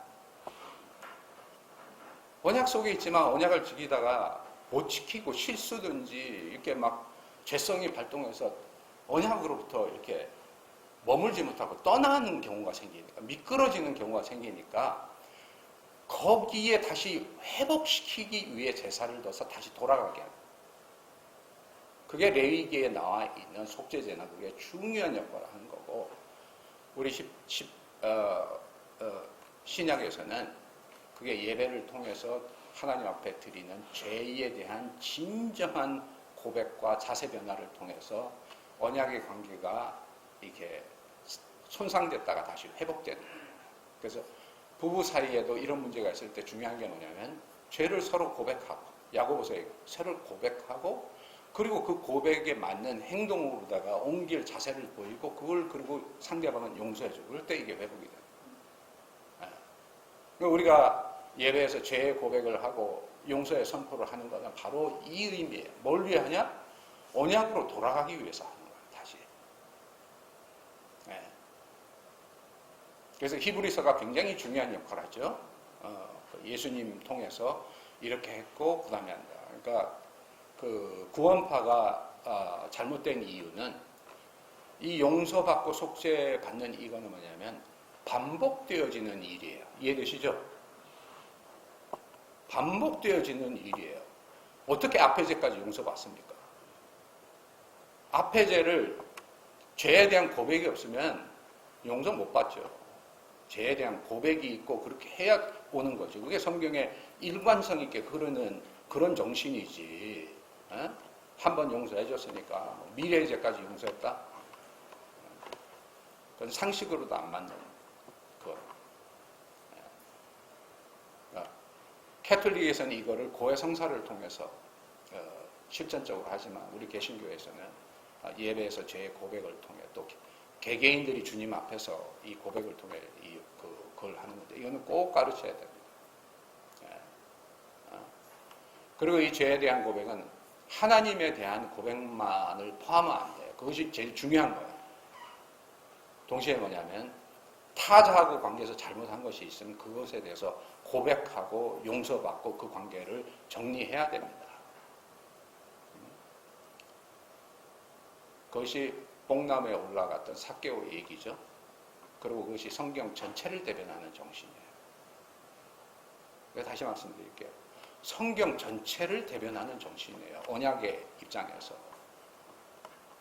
언약이 어떻게 하나님과 우리 관계입니까? 하나님과 우리의 관계가 회복된 뒤에 그 안에서 우리와 타인의 관계, 심지어 자연까지의 관계도 회복이 되는 건데 그 중요한 말씀이 예수님이 산상수훈에서 뭐라고 너희가 제사 드리기 전에 누구하고 화해 못한 거 있으면은 뭐라 그랬어요?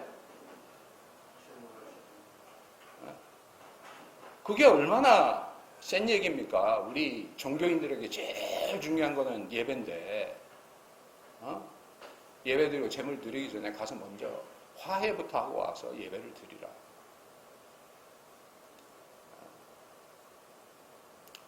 가인이 아벨을 죽였죠? 그 다음에도 저는 생각할 때 가인이 하나님 앞에 예물 드렸을 거라고 생각해요. 그렇지만 하나님 어떻게 하셨냐면 네 동생 아벨이 어디 있느냐.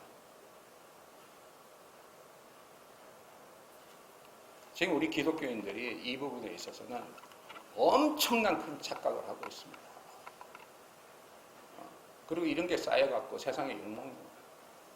하나님하고 관계만 이렇게 해놓으면 그냥 딴 사람들한테는 딴 사람을 착취를 했던 그 사람을 깜빵에 집어넣고 고문을 했던 뭐 남의 돈을 떼먹었던 뭐를 했던 그냥 내가 교회 와서 하나님 앞에 고백하고 이렇게 했으니까 나는 이제 문제 해결.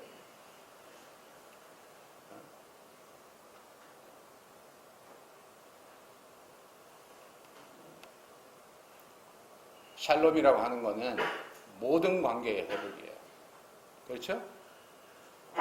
속죄를 통해 뭘 회복하냐? 의를 회복하는 겁니다. 의를 회복. 하나님과 우리 사이의 의를 회복하고 우리와 타자 사이의 의를 회복하는 거예요. 제가 한 예로 드릴게요. 자, 우리 현실적으로 생각해 봅시다. 부부가 살아. 근데 부부 중에 한 사람이 그 결혼 생활에 상호 신실하지 못하고 바깥에 가서 일을 저질렀어.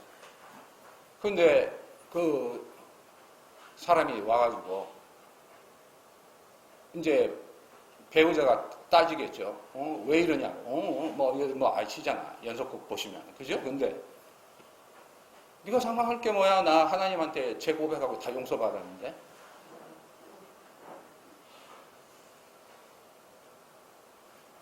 얘기가 되겠습니까? 여러분이 피해자라면 그것이 받아들여지겠어요?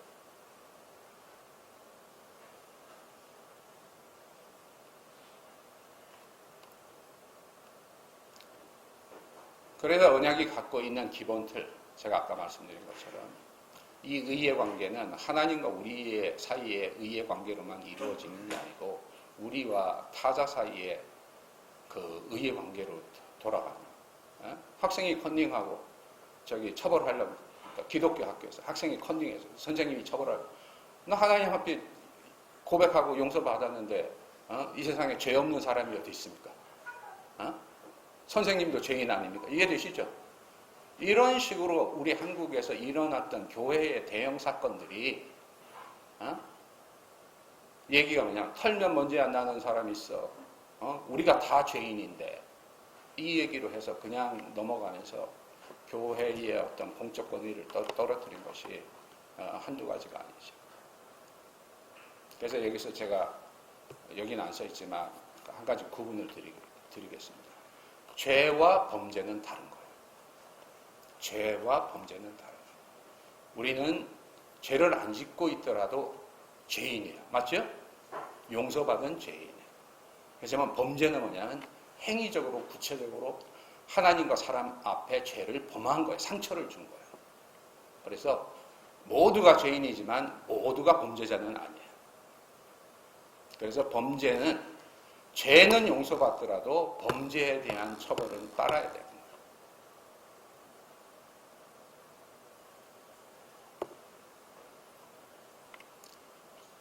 그러면 이제 많은 부분들이 정리될 거라고 봅니다.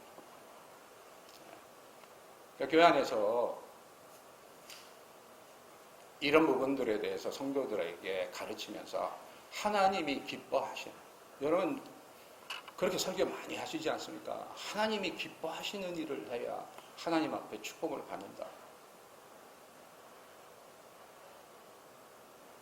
근데 많은 경우에 있어서 목회자들에게 있어서 하나님이 기뻐하는 일은 다 목사의 이익들과 관련된 것들을 강조하는 경우가 너무 많아요. 그러면 여러분은 하나님의 대변자가 되지 못합니다.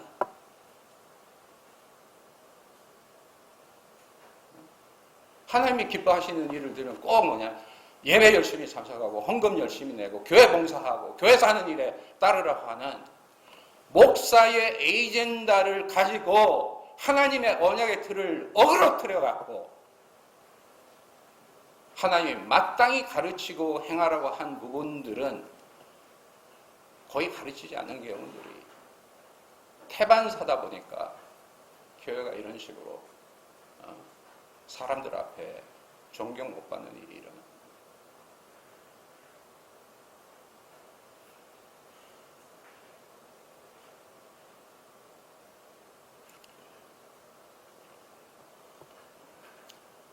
그 일이 계속되면, 이게 우리 한국교회 현재 문제와 관계됐기 때문에 제가 좀 강하게 얘기했습니다. 이런 형태가 계속되면 우리는 무슨 일을 지금 일어나고 있느냐? 목사가 하나님 앞에 콜링 받아서 이 안수 받을 때, 그 받을 때 여러분과 목사와 하나님 사이에 맺은 언약을 목사가 깨고 있는 거예요.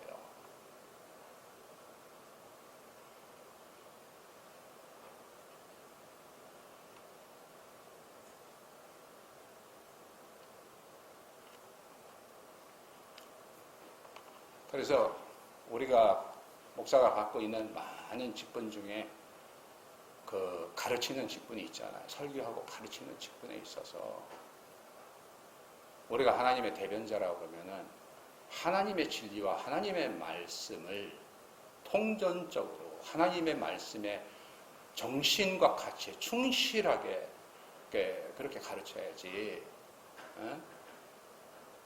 본인들이 갖고 있는 이런 생각에서 아까 얘기한 비타민 D만 들이다 가르치면서 이렇게 하니까 되냐면 결국은 나중에 하나님께서 너는 양떼들을 어떻게 이 꼴로 만들었냐 이 들을 수밖에 없어요.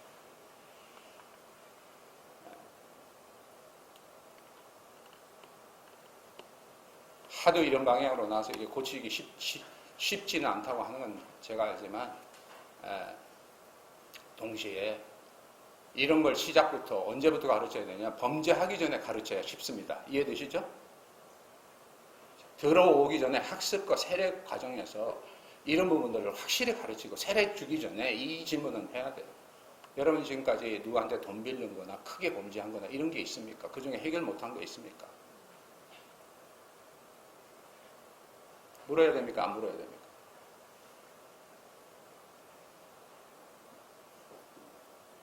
우리 초대교회는 다 물었어요.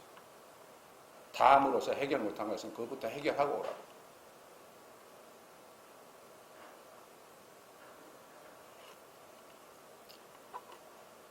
카톨릭만 면죄부 준 게 아니에요. 우리도 지금 면죄부를 주고 있는 겁니다.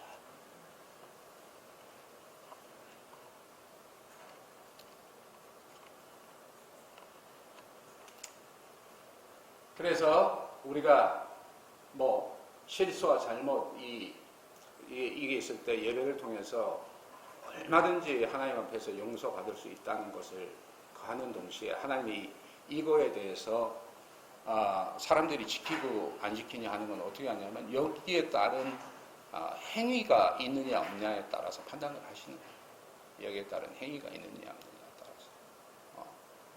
예.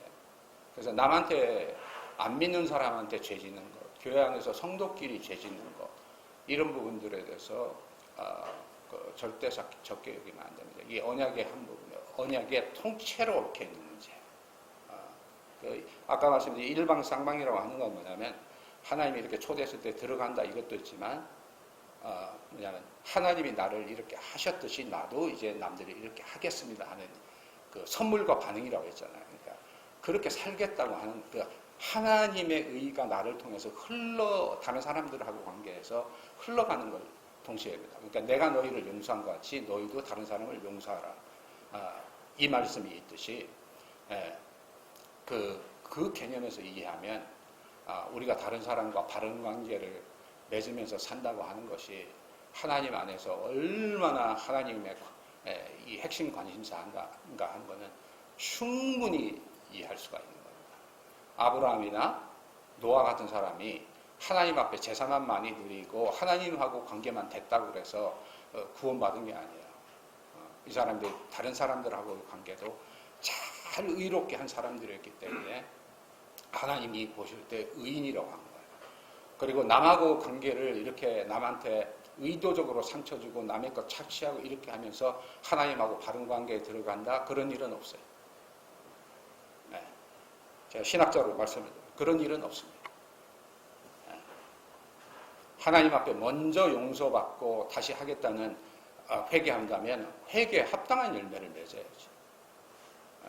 그래서 행함이 없는 믿음은 죽은 믿음이라 하는 야고보서의 말씀, 이 모든 것들이 상호통합니다. 그 중에서 특별히 우리가 가난한 자들을 어떻게 돕고 뭐 하고 이런 부분들은 뭐 좀 우리가 그 성숙도나 자기의 그 신앙의 역량에 따라 다를 수 있지만 반드시 회복해야 되는 것이 있어요. 반드시 하지 말아야 될 것이 그 뭐냐면 남한테 해를 주는 거예요. 그 차이 아시겠죠? 그러니까 가난한 사람을 도와주는 건 적극적 선이야. 근데 최소한 기독교인이 하지 말아야 돼. 절대 넘지 말아야 될 건 뭐냐면 악을 행하는 거예요. 남한테 악의 해를 끼치는 거예요. 이거는 하나님 앞에서 회복해야 돼요.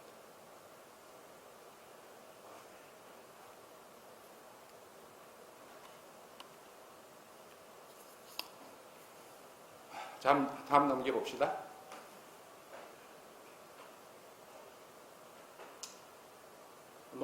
이 부분은 제가 지금 설명 충분히 했으니까 그 다음에요. 이 부분. 자,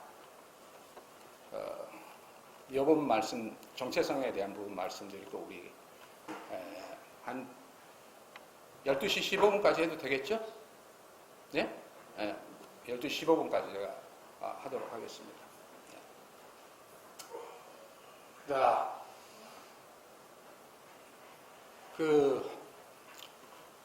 우리 많은 경우에 이 신앙생활과 이 정체성의 관계에 대해서 확실하게 이해를 하지 못할 경우가 있는데요. 이번 제가 하는 이 강좌 시리즈의 제목이 아까 말씀드린 것이 세술과 세부대를 찾아서 있지 않습니까? 그러니까 위기의 한국교회를 위한. 그 세술보다 먼저 이 세술과도 포함되지만 지금 한국교회가 해야 될 첫 번째는 뭐냐? 이 위기 극복을 위해서 한국교회가 해야 될 첫 번째는 정체성 회복이에요.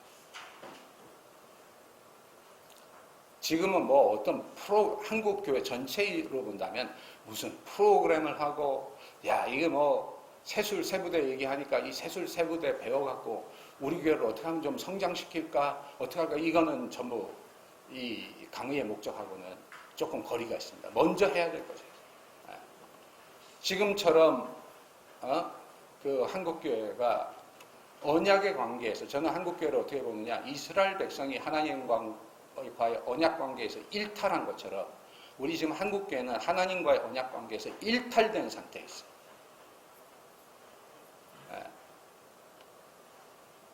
그러면 뭐 해야 돼요? 회복해야 돼요. 하나님 앞에 회개하고, 그 중에 많은 건 좀 전에 설명했죠.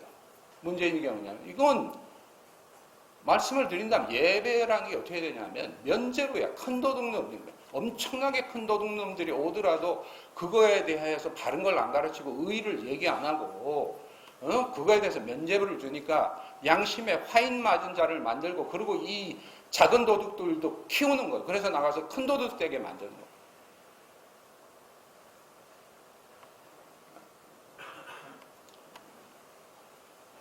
총괄해서 말씀을 드린다면, 이런 일탈된 이 구약에서 하나님의 백성들이 일탈됐을 때 하나님이 거기에 강조하는 첫 번째가 뭐냐면, 네가 누구냐?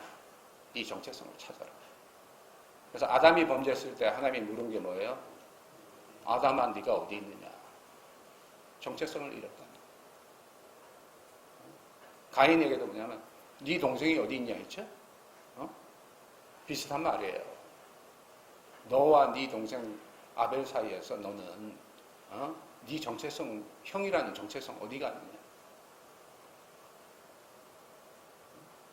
그게 다 언약을 전제로 하는 거예요. 형제 간의 언약이라는 걸 전제로 하는 거예요. 좀 전에 말씀드린 것처럼 가인의 입장에서는 제사 드리고 뭐 그거 하면 하나님이 상관할 게 뭐 있어? 아니죠. 하나님이 아벨의 피가 땅에서 부르짖는 소리를 들으셨다고 하는 것처럼, 아니 예수 믿는 사람들만 하나님의 형상으로 만들어졌습니까? 모든 사람이 다 하나님의 형상으로 만들어졌지. 제 말 맞죠? 그러니까 하나님의 형상을 가진 사람이 다른 하나님의 형상을 가진 사람을 해치는 것은 안 믿는 사람들이 아직 자신들이 하나님의 자녀인 것을 몰라서 그렇지, 하나님 입장에서는 다 하나님의 자녀예요. 그래서 악은 행하면 안 됩니다. 아까 거듭 제가 이게 너무 중요하기 때문에 말씀을 드리지만, 우리 지금 한국교회가 세술 이전에 해야 될 거는 정체성을 찾는 거예요. 그 얘기는 하나님 안에서 우리가 누구냐 하는 겁니다. 부부 관계가 어긋났으면 부부 사이에 정체성을 찾아야 되죠. 그래서 제가 정체성에 대해서는 2번 최근에 설교한 적이 있습니다. 그래서 우리 박인규 목사님 교회에서도 정체성의 신앙, 그 다음에 정체성의 힘이란 걸로 하고, 우리 우강하오 목사님 교회에서도 2번 설교를 했어요. 그러니까 들어가서 자세히 보시면 그 정체성에 대한 부분들은 좀 더 깊게 들어갈 수 있을 겁니다. 그래서 정체성이 어디서 나오는? 관계에서 나옵니다. 그러니까 고아가 정체성이 대부분 약해요. 그 인생에 제일 중요한 엄마와 아버지가 누군지를 모르기 때문에. 그래서 언약이 뭘 얘기하느냐면, 정체성을 맺는 것이 언약을 통해 맺어지는 거예요. 우리가 언제 하나님 백성이 돼요? 언약에 들어갈 때. 그거를 인치는 것이 세례예요. 그거를 기억하게 하는 것이 성찬이에요.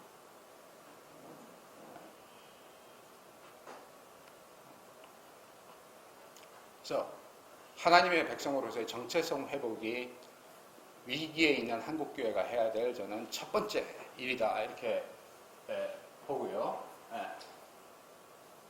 그 다음에 정체성, 우리는 한 10몇 가지 정체성을 다 갖고 있어요. 나는 엄마이기도 하고, 누구의 딸이기도 하고, 누구의 언니이기도 하고, 나는 뭐 예를 들면 교사이기도 하고, 뭐 우리 정체성을 보면 전부 관계 안에서. 여러분이 목사인 이유는 뭐냐면은 성도가 있기 때문에, 그렇죠? 그렇기 때문에 목사가 되는 거예요. 무임 목사가 오래 가면 목사직을 잃잖아. 그 이유는 뭐냐면 성도가 없기 때문에. 그래서 정체성을 복잡하게 이해할 것 없이 이게 다 관계적이라는 걸 이해하는데, 모든 정체성이 다 중요한 게 아니죠. 똑같이 중요한 게 아니죠. 자, 내가 물건을 살 때는 소비자예요. 소비자로서의 정체성을 갖고 내 권리를 찾아요. 그거는 내가 물건 살 때만 생기는 정체성. 근데 우리 인생에서 성경에 의하면 우리 인생에서 가장 중요한 관계가 무슨 관계냐? 하나님과 우리의 관계가 제일 중요해요. 이 관계 먼저 바로 세워놓고 이 관계 안에서 다른 관계들을 다 교통정리를 하라는 얘기입니다. 다른 관계는 없어도 된다는 얘기가 절대 아니라 이 관계의 틀 안에서 하나님의 은혜를 맛보고 힘을 받아서 하나님이 가르치는 의에 따라 모든 관계를 다 재정리하라는 얘기예요. 이 부분을 바로 깨달으면 우리 기독교인들이 세상에 나가서 빛과 소금이 되는 그 일에 구체적 가이드라인을 주는 거예요. 뭐부터 하느냐? 바른 관계, 의의 관계 맺기부터 먼저 시작을 합니다.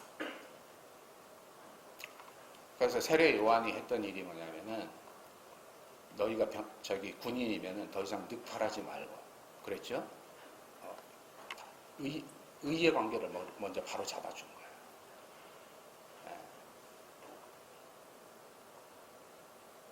그리고 그것이 깊어갈수록 우리 속에 정체성이 자라가는 겁니다. 그래서 예배를 여러분이 예배의 중요성을 가르칠 때 이 정체성의 입장에서 많이 가르친다는 걸 제가 알고 있어요. 이 예배를 하나님께 정기적으로 드리고 이렇게 해야 성도로서의 정체성이 생기고 그 속에 있어서 우리가 맞는 얘기예요. 100%. 근데 그 정체성만 가르치면 안 돼요. 그 정체성만 가르치면 안 돼요. 하나님 앞에서 그렇게 정체성을 세웠기 때문에 그럼 내가 세상에 나가서 이제는 어떻게 살아야 되느냐. 자녀로, 부모로, 형제 자매로 어떻게 내 이 정체성이 하나님 앞에서 받은 정체성이 다른 관계의 정체성 속에 자리 잡아주기를 우리에게 가르칠 겁니다.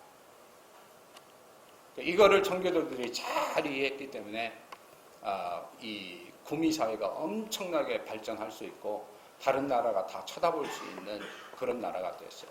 오늘 시점에서 얘기하면 지금 뭐 언론에 대한 문제, 뭐 재벌에 대한 문제, 정치인에 대한 문제, 뭐 얼마나 복잡합니까? 그러니까 언론인들이 이 정체성을 갖고 있으면 뭐가 되냐면 가짜뉴스 실으면 안 되지, 그죠? 아무리 그게 돈이 되더라도 이 정체성에서 쓸 때는 뭐냐면 뭘 중심으로 쓰느냐? 돈 중심으로 쓰는 게 아니라 하나님 안에서 내 정체성으로 내가 가진 언론이란 이 천직의 정체성 속에서 내가 어떻게 써야 되냐? 이렇게 모든 게 교사라면은 내가 나가서 교실에서 가르칠 때 믿거나 안 믿거나 이 학생 한 명 한 명을 내가 교사로서 어떤 정체성을 가지고 이 학생들을 해야 돼? 이런 식으로 쫙하게 퍼져간다면 바로 그걸 하는 게 제자도예요. 그리고 교회가 그 부분들을 가르쳐야 돼요. 네. 자, 넘어갑시다.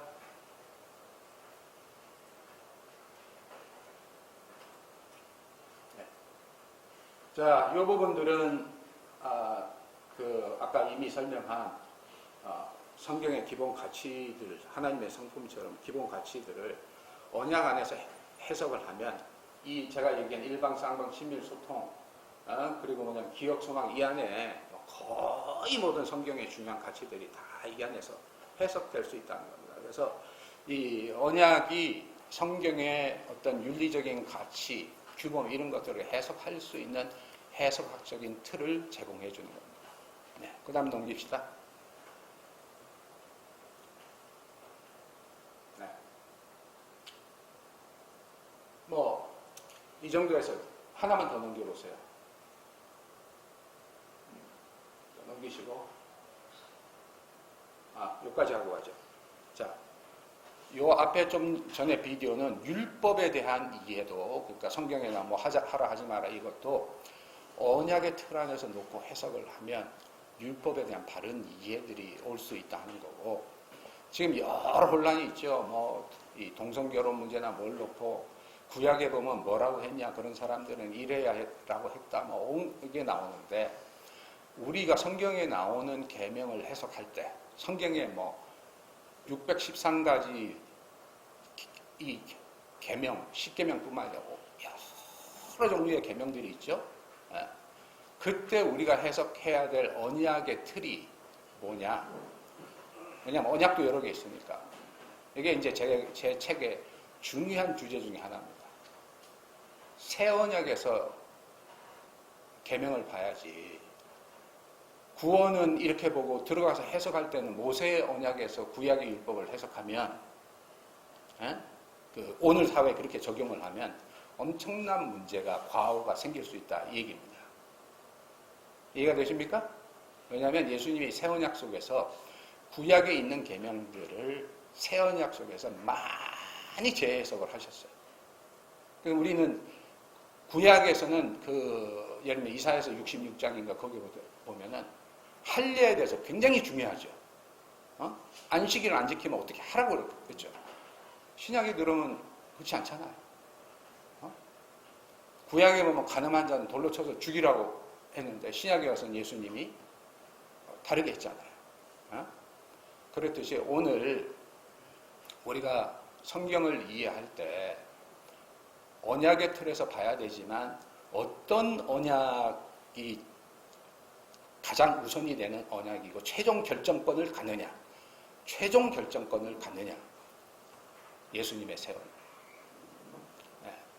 그러니까 예수님의 새 언약과 예수님의 가지신 정신과 그 틀 안에서 예수님이 이미 많은 것을 새롭게 해석하셨어요.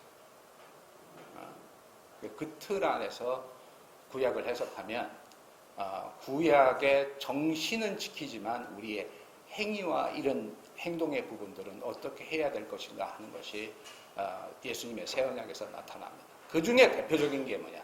예수님이 구약의 언약들과 대비해서 가장 대표적인 게 뭐냐? 하나는 사랑을 강조하셨고, 그렇다고 사랑을 강조해서 했다고 해서 아까 말씀드린 의를 강조하지 않는 게 아니에요. 의를 통해서 사랑으로 가는.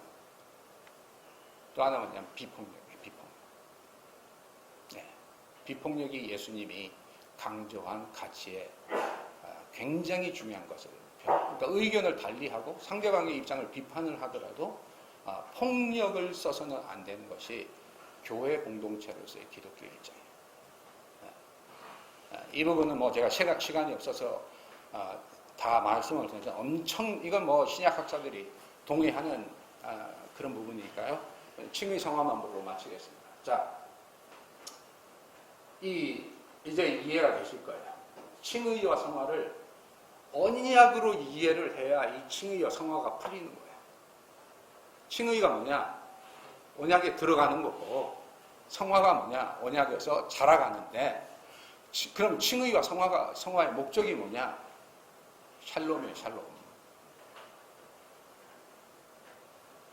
뭐 혼자 성화돼서 뭐 잘난 체 하라고 성화하는 게 아니잖아요. 성화의 목적은 공동체적이에요. 뭘 위하냐? 샬롬을 향해서. 그러면 여기에 사랑과 아까 말씀드린 의와 능력이라는 이 세 가지 요소 속에서 다 자라가면서 성화되어 가는 겁니다. 그래서 구원의 시작은 칭의고 성화는 언약의 심화이고 구원의 완성은 언약의 역사적 실현, 즉 샬롬이다. 자, 그 다음 넘기죠. 네. 그래서 이거 찍어가려면 찍어가셔도 됩니다. 그래서 보세요. 칭의는 그래서 일방적이에요. 칭의는 하나님이 의롭다 칭하니까 우리의 공로가 필요 없어. 그렇지만 성화는 쌍방적인 거예요. 그래서 아까 말씀드린 언약의 1번째 다이내믹스에 해당되는 거예요. 그러니까 의로운 관계에 들어가는, 의로운 관계에 머물고 그 안에서 성장해야 돼요. 그게 성화예요. 네. 저번에 말씀드린 큰 착각이 칭의만 가르치고 성화는 뭐 선택적으로 이렇게 하니까 이게 뭐 보통 큰 문제를 가져오는 게 아니죠. 그 다음에 제가 여기에 뭐 영화는 안 넣었으니까 그 영화가 뭐냐면 샬롬이죠. 그래서 칭의는 뭐냐면 그리스도 몸에 우리가 접붙임을 입는 거예요. 연합하는 거라면 성화는 뭐냐면 교제하는 거예요. 성령 안에서 교제하면서 자라는 거예요. 칭의에서 우리가 가져야 될 조건은 믿음만 있으면 되는 거예요. 믿음을 통해서. 근데 성화에서는 믿음과 행동, 행위가 같이 필요합니다.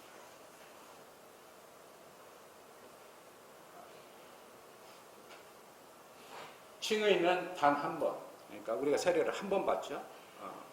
단번에 속죄제로 드림으로써. 근데 성화는 지속적으로 이루어져요. 그래서 성찬을 통해서 뭐 우리가 언약에 들어가는데 그거 아니에요. 세례를 통해 들어가고, 성찬은 말 그대로 포도주와 떡이 상징하는 양식과 음료를 먹으면서 성장해 나가는 것을 얘기합니다. 자, 이 틀을 여러분 목회 머릿속에 가지신다면 이제 여러분들이 성도들에게 제자 훈련시키고 성도들을 양육시키기 위해 어떻게 여기에서 해 나가야 될 건가 하는 것들이 보일 겁니다. 그래서 교회는 지금 이제 오늘 오전 강의 제가 이제 정리를 한다면 교회가 하나님의 방법으로 하나님에게 기쁨을 입으면서 하나님께 충실하게, 이 말을 정리하면 언약 관계에 충실하면서 해나가면 자연적 성장을 경험하게 되어 있습니다. 그것이 사도행전이었어요. 사도행전에 뭐 전도하려고 그랬습니까? 이 언약적 관계에 확실히 있으니까 하나님께서 성령의 이적과 기사와 여러 다른 걸 통해서 도와주셨어요. 그죠? 그걸 통해서 성장을 합니다. 그렇지, 인위적으로 성장을 하기 위해 언약 관계까지 깬다면 나중에 우리에게 남는 게 뭐가 있겠습니까? 그런 관점에서 정체성을 한국교회는 우리 모두가 같이 회개하면서 하나님께로 돌아가야 되는 거예요. 하나님께로 돌아가는데 그 돌아간다는 게 뭐냐? 하나님과의 언약을 깨트렸던 것들을 회개하고 하나님과의 언약의 관계를 다시 맺고, 하나님과의 언약 관계뿐만이 아니라 하나님과의 언약을 맺는다면 이웃과의 관계를 다시 맺는 겁니다. 자연과의 관계도 포함하는 겁니다. 그 자리를 다시 찾고 그 자리에 여러분들이 머물러 있고, 여러분과 제가 그 안에서 성화, 그 의로운 관계에서 머물러서 성장하기 시작하면서 하나님의 축복이 여러분의 목회에 따라올 것입니다. 그것이 하나님이 약속하신 거예요. 약속하신 거예요. 그래서 하나님은 변개치 않아요. 하나님은 신실하세요. 약속한 걸 반드시 지키세요. 그러니까 시간이 걸리더라도 그 자리에서 지켜가면서 의와 사랑과 능력 속에서 성장해 간다면 이 세상에 아무리 지금 한국교회가 어렵고 힘들다고 하더라도 홍수에 물이 없다고 그러죠? 마찬가지로 이 삶과 영혼에 지치고 목마른 사람들이 여러분이 해나가는 그 목회의 이 열매를 보면서 한 사람, 두 사람씩 찾아오기 시작하고, 우리가 경험한 것처럼 우리가 하나님 앞에 항상 신실하려고 하고 신실하게 살 때 뜻하지 않은 데서 하나님이 도와주셨잖아요. 그 일이 목회 안에서도 저는 일어날 거라고 봅니다. 잘 경청해 주셔서 감사합니다. 오후 시간에 뵙겠습니다.